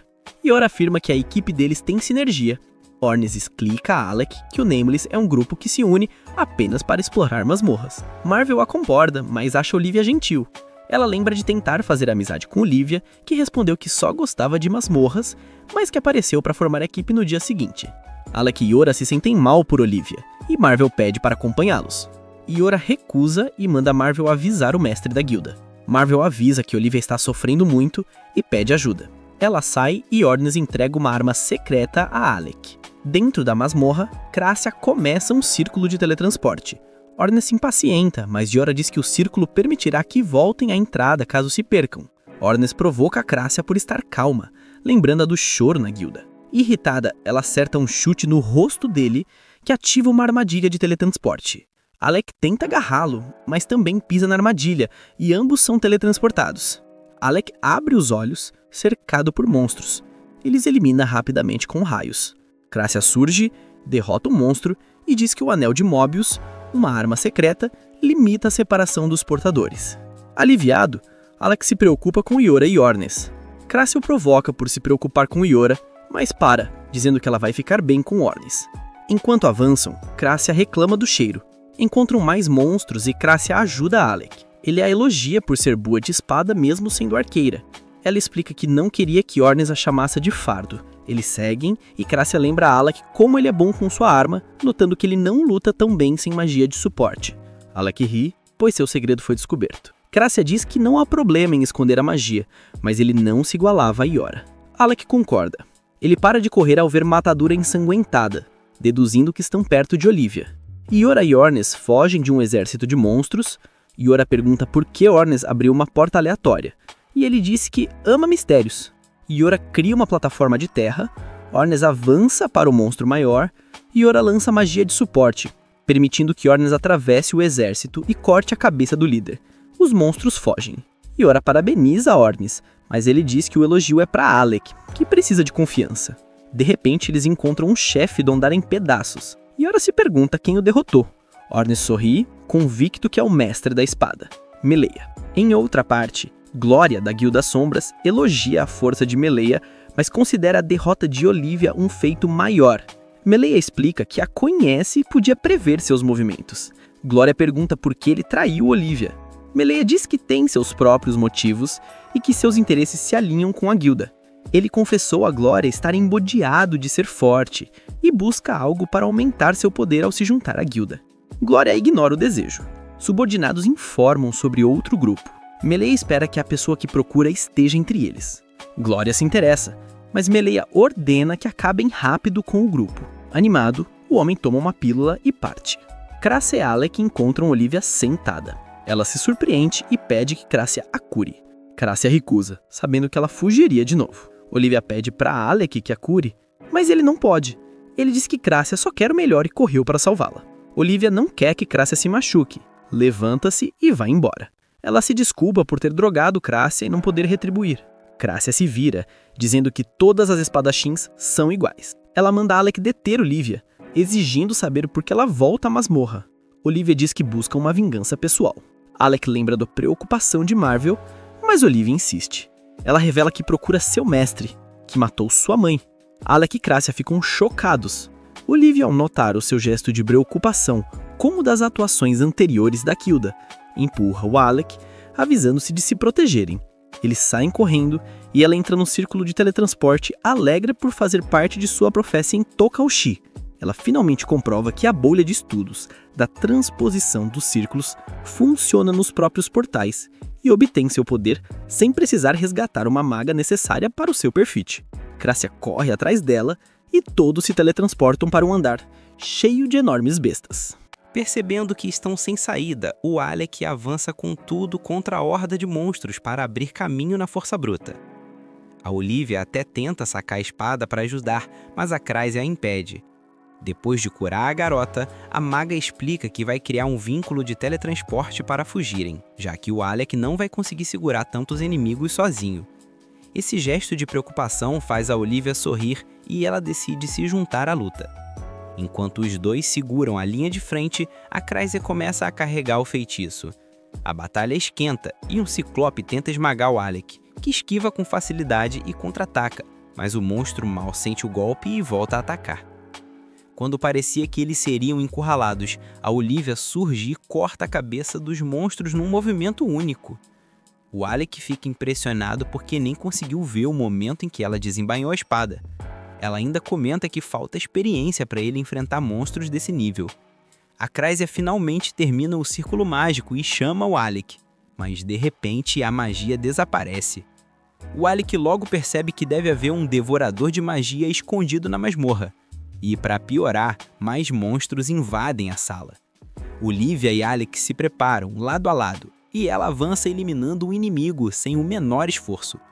Vendo ela lutar, o Alec nota como a técnica dela é silenciosa e letal, muito diferente do estilo barulhento e exagerado do Ornest.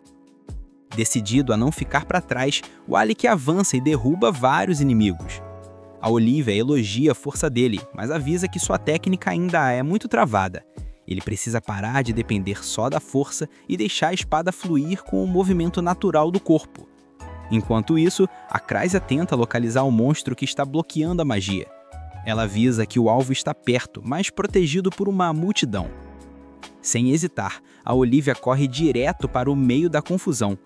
O Alec tenta distrair o restante dos monstros para protegê-la e acaba sendo atacado por uma criatura voadora insistente. Usando a cabeça, o Alec guia o pássaro direto para um ciclope gigante. O pássaro elimina o ciclope, mas continua focado no Alec. Enquanto o Alec lida com isso, a Olivia finalmente alcança o devorador de magia e destrói o artefato dele. Com o caminho livre, a Crassia carrega o teletransporte novamente. O Alec solta um raio elétrico poderoso para fritar os monstros que o perseguiam e corre para se juntar às garotas. A Olivia atravessa a horda interminável, segura a mão do Alec e a Crysia teletransporta os três para longe daquele perigo. Já em segurança, a Olivia se mostra surpresa, pois o Alec nunca tinha contado sobre suas habilidades mágicas. Ele lembra que mencionou sim, mas ela rebate dizendo que nenhum mago normal se joga no meio de monstros usando uma espada. A Crysia, bancando a responsável, dá uma bronca neles por levarem a situação na brincadeira, lembrando que as feridas da Olivia ainda não cicatrizaram totalmente. O clima fica mais sério e o Alec pergunta quem foi o traidor que machucou a Olivia. Ela então abre o jogo. Conta que a mãe morreu quando ela era criança e que foi adotada por um homem bondoso chamado Meleia, que a treinou e ensinou tudo sobre a espada. Mas a história tem um final triste. Anos depois, quando a Olivia já era uma espadachim poderosa, ela perguntou a Meleia se tinha ficado forte. Ele disse que sim, superando todas as expectativas, e logo em seguida a atacou, deixando um corte enorme nas costas dela. Enquanto ela sangrava, ele revelou ser a mesma pessoa que matou a mãe dela no passado. Meleia a deixou lá para morrer sozinha. No presente, a Olivia se sente traída por ter admirado o homem que tirou tudo dela. Ela mostra a cicatriz nas costas para o Alec e a Crysia, dizendo que aquele golpe levou embora não só a confiança, mas todas as memórias boas que tinha. Vendo a dor dela, o Alec coloca sua jaqueta sobre os ombros da garota e diz que entende como ela se sente, pois já passou por algo parecido, mas que seus amigos a ajudaram a superar. A Crysia também se aproxima, garantindo que, apesar de não poder curar as feridas antigas, sempre estará lá para ajudar no futuro. A Olivia percebe que não está sozinha e que seus amigos vão lutar ao lado dela para se vingar de Meleia. Emocionada com o apoio, ela começa a chorar e recebe um beijo carinhoso na testa da Crysia para se acalmar. Em outra parte da masmorra, o Ornest reclama das armadilhas, enquanto a Iora diz que a culpa é dele por ativá-las. Eles encontram o líder da Guilda das Trevas, que está fazendo algo bizarro, comendo um núcleo de masmorra. Achando que eles foram os responsáveis pelo ataque na Olivia, a dupla confronta o grupo. O líder manda seus homens atacarem, mas o Ornest derrota e amarra todos em segundos. A Iora usa uma corrente venenosa para interrogar o líder, que admite estar buscando o núcleo no último andar, e confirma conhecer a força monstruosa do Meleia. Ornest e Iora planejam sair dali e encontrar o Alec, mas o líder da guilda revela que não comeu o núcleo à toa. De repente, um som estranho ecoa e a sala inteira começa a tremer. O chão se abre numa fenda gigante, engolindo a Iora. O líder aproveita o caos, agarra a garota e foge para o último andar, desafiando o Ornest para um confronto nas profundezas. Enquanto isso, a Olivia descobre que o Alec já foi mago da corte imperial, embora tenha aprendido tudo sozinho desde a infância. A conversa é interrompida quando a Crysia percebe que a Iora não está no ponto de encontro combinado. Eles notam a enorme fenda no chão e a Olivia encontra o capel da Iora caído no abismo. Lá embaixo, a Iora acorda cercada por inimigos. O líder está conversando com Meleia, mas o papo acaba quando o Ornest invade o local destruindo tudo, inclusive o monstro devorador de núcleo. O líder foge carregando a Iora desmaiada junto com o Meleia, deixando um subordinado chamado Glória para segurar o Ornest. O guerreiro avisa que vai despedaçar quem tocar na amiga dele e parte para cima. O Glória tenta impedir a perseguição, dizendo que é forte demais para cair fácil. Durante a luta, Ornest percebe que a espada do inimigo não é grande coisa, e com um golpe de sua lança destrói a arma e atravessa o estômago do Glória. O homem cai gravemente ferido. O Ornest já ia virar as costas para ir atrás do Meleia, mas o Glória começa a gritar e rir de forma maníaca. Ele invoca o poder de um demônio que absorve seu sangue e cura a ferida fetal instantaneamente. A espada dele também se regenera com uma energia sombria. Com um brilho perigoso nos olhos, ele avisa educadamente a Ornest que está prestes a acabar com a vida dele. E a chapa esquenta de verdade agora. O Ornest está ali, encarando o líder da Guilda das Sombras, que a gente descobre que se chama Glória, e o clima tá pesadíssimo. O Glória não tá pra brincadeira e já manda o papo reto, ameaçando apagar o Ornest da existência naquele exato momento. O que deixa o Ornest meio bolado é ver o Glória usando magia de sangue na maior naturalidade, não só pra se curar, mas pra dar um up nos próprios atributos e aumentar a força. O Ornest comenta que é a primeira vez que vê alguém usando esse tipo de magia e confessa que tá totalmente no escuro, sem saber como lidar com isso. Mas vocês conhecem o Ornest, né? O cara é movido a adrenalina. Ele ignora completamente o perigo da magia de sangue e no impulso de sempre parte pra cima com tudo. Ele chega mandando uma sequência de estocadas violentas com a arma dele, crente que vai resolver a parada, mas toma um choque de realidade. O Glória nem se abala. O vilão para na frente dele e segura o ataque, e solta a frase que gela a espinha. Meu parceiro, é impossível você me ferir, não importa o quanto tente. Pode até explodir minha cabeça, mas enquanto eu tiver minha magia de sangue ativada, eu simplesmente não morro. O Ornest fica ali, parado, meio em choque, sem acreditar no que tá vendo. Aproveitando a brecha, o Glória já emenda um golpe de névoa, um ataque sinistro. O Ornest, por um milagre, consegue se defender na conta do chá, mas o Glória não dá descanso e continua pressionando, dizendo que aquela magia é problema puro e que o Ornest precisa achar um jeito de parar aquilo logo ou já era. E aí o vilão apela, ativa a habilidade Rosa Sangrenta. Brota um chicote feito de sangue que começa a atacar o Ornest sem parar. O negócio fica feio.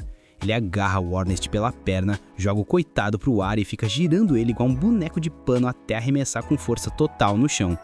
Com o Ornest caído, o Glória começa aquele bullying básico de vilão, dizendo que ele é o lutador mais fraco que já cruzou o caminho dele e que já tinha avisado que era impossível vencê-lo. Mas do nada, o Ornest levanta de novo. Ele olha pro vilão e manda: "Quem é que não pode fazer nada aqui?" Ele instiga o Glória a atacar, mas quando o vilão vem, o Ornest tenta revidar. O Glória desvia fácil da arma dele e debocha: "Não vai parar com essa palhaçada, eu disse que é inútil." Nisso, a gente volta no tempo num flashback de uns 6 anos atrás. O Ornest está treinando com o Alec na academia. O Alec diz: "Vou usar minha espada mágica e você fica com essa arma de treino aí." O Ornest marrento responde: "Tô nem aí pra sua espada." Eles começam a luta e o Ornest diz que vai ser o primeiro a derrotar o Alec. Só que na prática, o Alec é um monstro e o Ornest fica surpreso com a força dele, pensando que é impossível superar o cara. Mesmo com uma arma de treino, o Ornest consegue acompanhar o ritmo, mas no fim das contas, o Alec sempre diz que é estúpido, impulsivo e se arrisca demais. Na luta do passado, o Ornest é jogado na parede, mas não tá nem aí. Ele avança pra cima do Alec querendo resolver no soco. No último segundo, a estrutura para os dois porque a arma do Ornest ia acabar acertando ela e dando ruim. Mais tarde, conversando de boa, o Alec elogia: "Aquela ideia que você teve foi genial. Largar a arma pra me atacar na mão limpa? Você é doido, mas foi esperto." E o Ornest, com a humildade de sempre, responde: "Eu sempre soube que sou brabo e inteligente demais." Voltamos do flashback pra pancadaria atual. Vemos o Ornest pilhado de novo. Ele ataca o Glória com uma sequência de socos, gritando que sempre foi um fracasso com magia e não sabe nada sobre isso, mas que não tem problema nenhum, porque vai provar que a força física bruta pode amassar qualquer maguinho. Ele acerta um soco tão bem dado que o Glória voa longe e cai no chão. O Ornest manda o recado: "Vou continuar te batendo até você ficar sem ar e morrer na minha mão." Mas a gente vê o Glória rindo. Ele levanta e diz: "Você fala muito, moleque. Pelo jeito não sabe nada de magia mesmo e não aprendeu nada do que eu falei." O Glória ativa a magia de sangue de novo e lança um feitiço gigantesco. O Ornest fica paralisado com o tamanho do poder e vê um vórtice mágico vindo para engolir ele. Corta a cena pro presidente da guilda que tá sentado trocando ideia com o Lard, que como sempre tá enchendo a pança. O presidente pergunta: "Vem cá, você convidou ele pro seu time? Ouvi dizer que ele solou uma hidra na mandamorra mais difícil da cidade. Queria ver isso de perto." O Lard confirma. O presidente diz que é cético com esses boatos de alunos, mas dessa vez ficou curioso. De repente entra uma funcionária desesperada gritando: "Presidente, deu ruim, a Olivia fugiu do hospital e foi pra Mandamorra." Ela tenta acalmar os chefes, dizendo que o Alec e o time dele foram atrás dela. O presidente fica pistola: "Esses moleques fazem o que querem, ninguém me consulta. Desse jeito meu plano de capturar a Guilda das Sombras vai pro ralo." Depois o presidente pergunta pra Marple se o Alec usa magia de fogo e raio combinadas. Ela diz que ele é habilidoso, mas usar 5 elementos juntos seria impossível. Talvez ele tenha perdido poderes.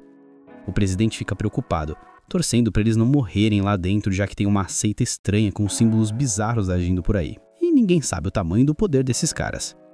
Enquanto isso, o membro da Guilda das Sombras que sequestrou a Yuri tá correndo com a Melia pro portão final. De volta à luta, o Glória manda o vórtice mágico no Ornest, mas na hora H, o Ornest vê o Alec parado na frente dele. O Alec usa a magia de reflexão, tanca o AK e devolve tudo na cara do Glória, que sai voando. O Alec vira pro Flamigo e pergunta se tá tudo bem. O Ornest diz que sim e agradece a chegada, mas avisa que o bicho pega sem magia. O Glória levanta furioso porque alguém se meteu na briga. A Olivia e a Kraysa chegam logo atrás. A Olivia avisa que o Glória usa magia de sangue e que isso é perigoso demais. O Ornest atualiza a galera falando: levaram a Yuri. Foi aquele cara que come joias e o espadachim Melia. Eles sabiam o nome dela, queriam ela especificamente. O Alec saca tudo e diz que eles devem ter ido pro portão da joia mágica. A Kraysa cura o Ornest, pega o bracelete dele pra rastrear a Yuri e diz pro Alec ficar ajudando na luta enquanto ela e a Olivia correm pra salvar a garota. O Glória não dá trégua e ataca com várias magias de sangue, mas o Alec é o counter perfeito. Usa a reflexão e devolve tudo. O Glória ele percebe que tá se batendo. O Alec provoca: se você não para com essa palhaçada, vai acabar se matando. O Glória ignora a fuga das meninas e foca na luta. De repente, o Glória cai no chão, exausto. O Ornest comemora: aê, a magia dele acabou, é nossa chance de finalizar. Mas a alegria dura pouco. O Glória levanta rindo, usa uma tal de magia de sangue contínua e diz que magia é poder, não importa a fonte. Ele faz um selo estranho e o corpo dele começa a inchar, virando um monstro gigante. Ele ataca numa velocidade absurda e morde o ombro do Ornest. O Alec tenta proteger o amigo com um feitiço de raio, mas o Glória tá tão rápido que desvia de tudo. O vilão explica: minha magia de sangue absorve qualquer energia mágica para recarregar minha força, e ainda posso invocar espadas. O Glória usa névoa de sangue de novo e ataca o Alec. O Alec levanta uma barreira mágica para se defender, mas o Glória surpreende, aparece atrás do Ornest e manda ele voando pelos ares. O vilão começa a espancar o Ornest, joando ele. Cadê a inteligência agora? Cadê o gênio? O Ornest cai, sem forças. O Glória sádico olha pro Alec e pergunta: seu amigo vai morrer agora, quer escolher como eu mato ele? Nesse momento crítico, o Ornest tem um flash de memória de um amigo antigo que sempre vencia ele nas lutas. O Ornest decidiu treinar sozinho para superar esse amigo, mas descobriu depois que o cara estava doente e ia morrer logo. O amigo disse para ele: considere-se o melhor agora. Isso acende da fúria no Ornest. Voltando pro agora, o Ornest levanta do nada e crava a lança dele na barriga do Glória. E aí vem a surpresa. De dentro da barriga do Glória começa a sair uma magia de fogo violentíssima, abrindo um rombo enorme nele. O Ornest grita: você riu de mim, disse que eu era burro, mas agora é hora de provar que eu sou um gênio e sou fode pra caramba.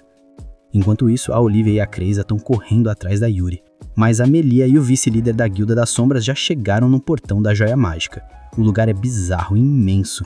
O vilão corre direto pra joia pra comê-la e ganhar poder infinito. A cena já começa tensa, galera. Temos o Ornest com aquela cara de poucos amigos, olhando desconfiado, totalmente em alerta. O cara não baixa a guarda nem por um segundo, porque sabe que qualquer vacilo ali é caixão. Depois de causar um estrago considerável no tal do Glória, o Ornest, com aquela frieza calculista, pede pro Eixo liberar ainda mais poder. É nesse momento que o Glória percebe a malandragem. O Ornest estava só fingindo estar no limite, mas meu amigo, quando ele se toca disso, já é tarde demais para raciocinar. Sem perder tempo, o Ornest lança uma magia de ataque do tipo fogo, mirando direto no peito do oponente. E quando o Glória é envolvido por aquele mar de chamas, o nosso estrategista anuncia sua técnica secreta, a versão de fogo da Almetesca. O Glória fica tão chocado com esse ataque surpresa que abre uma brecha gigante. O Ornest aproveita a oportunidade como verdadeiro predador e encaixa uma chuva de estocadas insanas. Em um desses golpes certeiros, ele não só abre um rombo no corpo do adversário, como também corta um dos braços dele fora. Que brutalidade, cara! Quando o Ornest se prepara para a segunda rodada de furos, o Glória desesperado grita, pedindo para ele parar, tentando meter o louco dizendo que aquilo poderia reduzir o companheiro dele a cinzas. Uma tentativa patética de enganação, fala sério. Obviamente, ninguém ali cai nesse papinho furado. O Ornest ignora completamente o choro do perdedor e pede pro Alec recarregar. O Alec, que não tá ali a passeio, manda ver outro disparo mágico de fogo colossal. E enquanto o Glória é engolido por essa torrente de chamas infernais, o Ornest manda arrear na cara dele. Irmão, Não tô nem aí pro seu título, ou se você tá bravinho. Isso não vale de nada contra a gente. O Glória, teimoso que só ele, retruca dizendo que jamais perderia para um Zé Ninguém. Ele tenta resistir, tenta lutar contra o inevitável, mas o Ornis está imparável. No próximo ataque, ele agarra o Glória e o azota contra o chão com uma violência absurda, encurralando o cara de vez. Mesmo dominando a luta, o Ornis admite, o cara é forte, mas pra ele isso é ótimo. Vencer alguém forte significa que ele tá um passo mais perto do seu verdadeiro objetivo. Ele relembra o dia em que quase desistiu, pensando que nunca superaria a pessoa que tanto admirava. Mas naquele momento, ele decidiu mudar. Depois de cortar o outro braço do Glória, sim, o cara tá desmembrando o inimigo. E superar o rival tanto em velocidade quanto em força bruta, ele faz sua declaração. Vou mostrar pro mundo que sou um gênio e que vou superar o homem que nem você conseguiu vencer, na base da pura vitória. Preparando o golpe final, ele carrega um ataque muito mais poderoso que o normal. É uma tempestade de estocadas, tão rápida que o Glória não consegue bloquear nem desviar de nada. A intensidade é tamanha que quando a poeira baixa, só sobram pedaços do Glória flutuando no ar. Derrota total. Com o inimigo no chão, o Ornis solta a frase de efeito. Não fica triste não, parceiro. Você foi derrotado por mim e pela Lasting Period. Sinta-se honrado por virar mais uma página na nossa lenda. Que marra, hein? Mudando de cenário, vemos o sequestrador da Geórgia dando aquele bom dia sarcástico quando ela acorda. Ela, claro, já acorda reclamando que ele tá demorando uma eternidade para pegar o núcleo da masmorra. Mas a surpresa vem quando ela olha pra mão dele. O cara já tá com o item. Ele começa a zoar da cara dela, dizendo que o time dela se matou de se esforçar para conseguir aquilo. E ele foi lá e pegou o emprestado na maior facilidade. No meio dessa zombaria, um ataque surpresa. Meleia, que já tava de saco cheio daquela falação, resolveu agir. Ele pega o núcleo da masmorra e solta a bomba. Não preciso mais do Grêmio das Sombras. Ele manda a Geórgia levantar, chamando ela de rastreadora. Ela fica tipo, hã? Do que você tá falando, maluco? É aí que o Meleia pronuncia um nome proibido, Aiden. Ele diz que se ela é mesmo a rastreadora, vai conseguir ver a terra onde o núcleo da masmorra realiza desejos. A Geórgia tenta explicar que não faz a menor ideia do que é isso, que ele tá viajando. Nesse meio tempo, aquele cara que tava moribundo no chão começa a murmurar, reclamando com o Meleia, dizendo que ele não vai sair impune depois de trair todo mundo. O Meleia, ele só ri na cara do perigo. Ele diz que é exatamente isso que ele quer, treta. O desejo dele é força pura, e para isso ele precisa de XP de combate. Sem piedade nenhuma, ele ataca o cara pela segunda vez, finalizando o coitado num instante. Com um sorrisão maníaco, ele diz que tá ansioso para ganhar uma boa experiência lutando contra o Grêmio das Sombras, mas admite que o upar de level tem seus macetes. Não é fácil achar rival digno, principalmente quando te chamam de mestre da espada. A lógica dele é simples e psicopata. Se não encontro inimigos, eu crio eles. E para quem ele diz isso? Para sua convidada de honra que acabou de chegar, Olivia, acompanhada da Grácia. A Olivia fica confusa só de olhar para ele. Já o Meleia abre aquele sorriso malicioso e solta. Devia ter ficado em casa, garota. A Geórgia fica aliviada de ver as amigas e avisa pro Meleia. O Ornis e o Ailek estão vindo aí, se quiser fugir, a hora é agora. O Meleia, com a maior calma do mundo, pergunta se ela acha mesmo que vai assustar ele e evitar a briga. E aí, ele pergunta do Ailek, querendo confirmar se o sobrenome dele é Y. A Geórgia fica sem entender como ele sabe disso. E isso só confirma as suspeitas do vilão, que agora tá muito mais interessado. Afinal, não é todo dia que o filho da lendária Arya Ygritte vem tentar matar. Voltando pra dupla dinâmica, o Ornis fala pro Ailek que o expediente acabou por hoje. O Ailek, tranquilão, assume a responsabilidade de salvar a Geórgia. Mas antes de partir, o Ornis, que tem memória boa, lembra do aviso de 4 anos atrás. Ele recorda de uma conversa com a Rosa, onde ela disse que ele era teimoso e irresponsável, e avisou que, se cruzar com um mestre da espada, corre. não chega perto. Lembrando disso, ele pede pro Alec com toda a seriedade do mundo, não faça nenhuma loucura, beleza? O Alec dá aquela risadinha de protagonista confiante e diz pra ele ficar sussa, que vai trazer a Georgia, a Grácia e a Olivia de volta. Me espera aqui. E usa um item mágico pra se teletransportar. O Ornis, agora sozinho, se joga no chão para descansar, mas fica com aquela pulga atrás da orelha, porque o Alec não prometeu que não ia ultrapassar seus limites. E a gente sabe o que isso significa, né? Lá embaixo o clima esquenta. O Meleia desce as escadas na maior vibe de vilão final, indo em direção às garotas. A Olivia, cheia de ódio, avança pra cima dele gritando que ele vai pagar com a vida por ter matado o pai dela. Mas surpresa, ela passa direto por ele. O objetivo era chegar na Georgia e na Grácia para garantir a segurança delas. O Meleia nem se mexe, deixa ela passar. Assim que a Olivia cumpre a missão de resgate, ela faz um sinal para Grácia. A arqueira mágica não perde tempo e dispara um feitiço ofensivo. A flecha especial se divide em várias, tipo um ataque de mísseis teleguiados, indo direto no Meleia. A reação dele? Ele tira a capa e usa como escudo. Simples assim, ele anula os projéteis como se fosse confete. A Georgia aproveita a distração e lança o feitiço Bind, invocando um monte de correntes de todas as direções para prender o cara. A Grácia aponta o erro dele, deixou elas recuperarem a Georgia. Enquanto prepara o próximo ataque, a Georgia potencializa a magia da amiga com o Incantation Sectuple, criando várias camadas de poder. Prontas? Fogo! A Grácia dispara a Phoenix Arrow, criando uma fênix de fama que voa rasgando o ar em direção ao vilão. O Meleia continua sorrindo. Ele empunha a espada e, no movimento que o olho humano mal consegue acompanhar, corta as correntes e o ataque mágico ao mesmo tempo. Neutralizou tudo. A Grácia fica em choque. Ele cortou a minha magia. A minha melhor magia bufada pela Georgia? Trauma e manipulação psicológica. Nesse momento de distração, a Olivia tenta um ataque pelas costas. Ela acha que pegou ele, pensando que ele sabia do plano e deixou elas atacarem só para testar a força delas. Mas quando ela vai desferir o golpe, o Meleia bloqueia sem nem virar de costas. Ele coloca a espada nas costas com uma velocidade absurda e para o ataque. Ele pergunta por que ela insiste, já que deviam ter aceitado que não podem matar ele. A Olivia, com sangue nos olhos, diz que vai arrancar a cabeça dele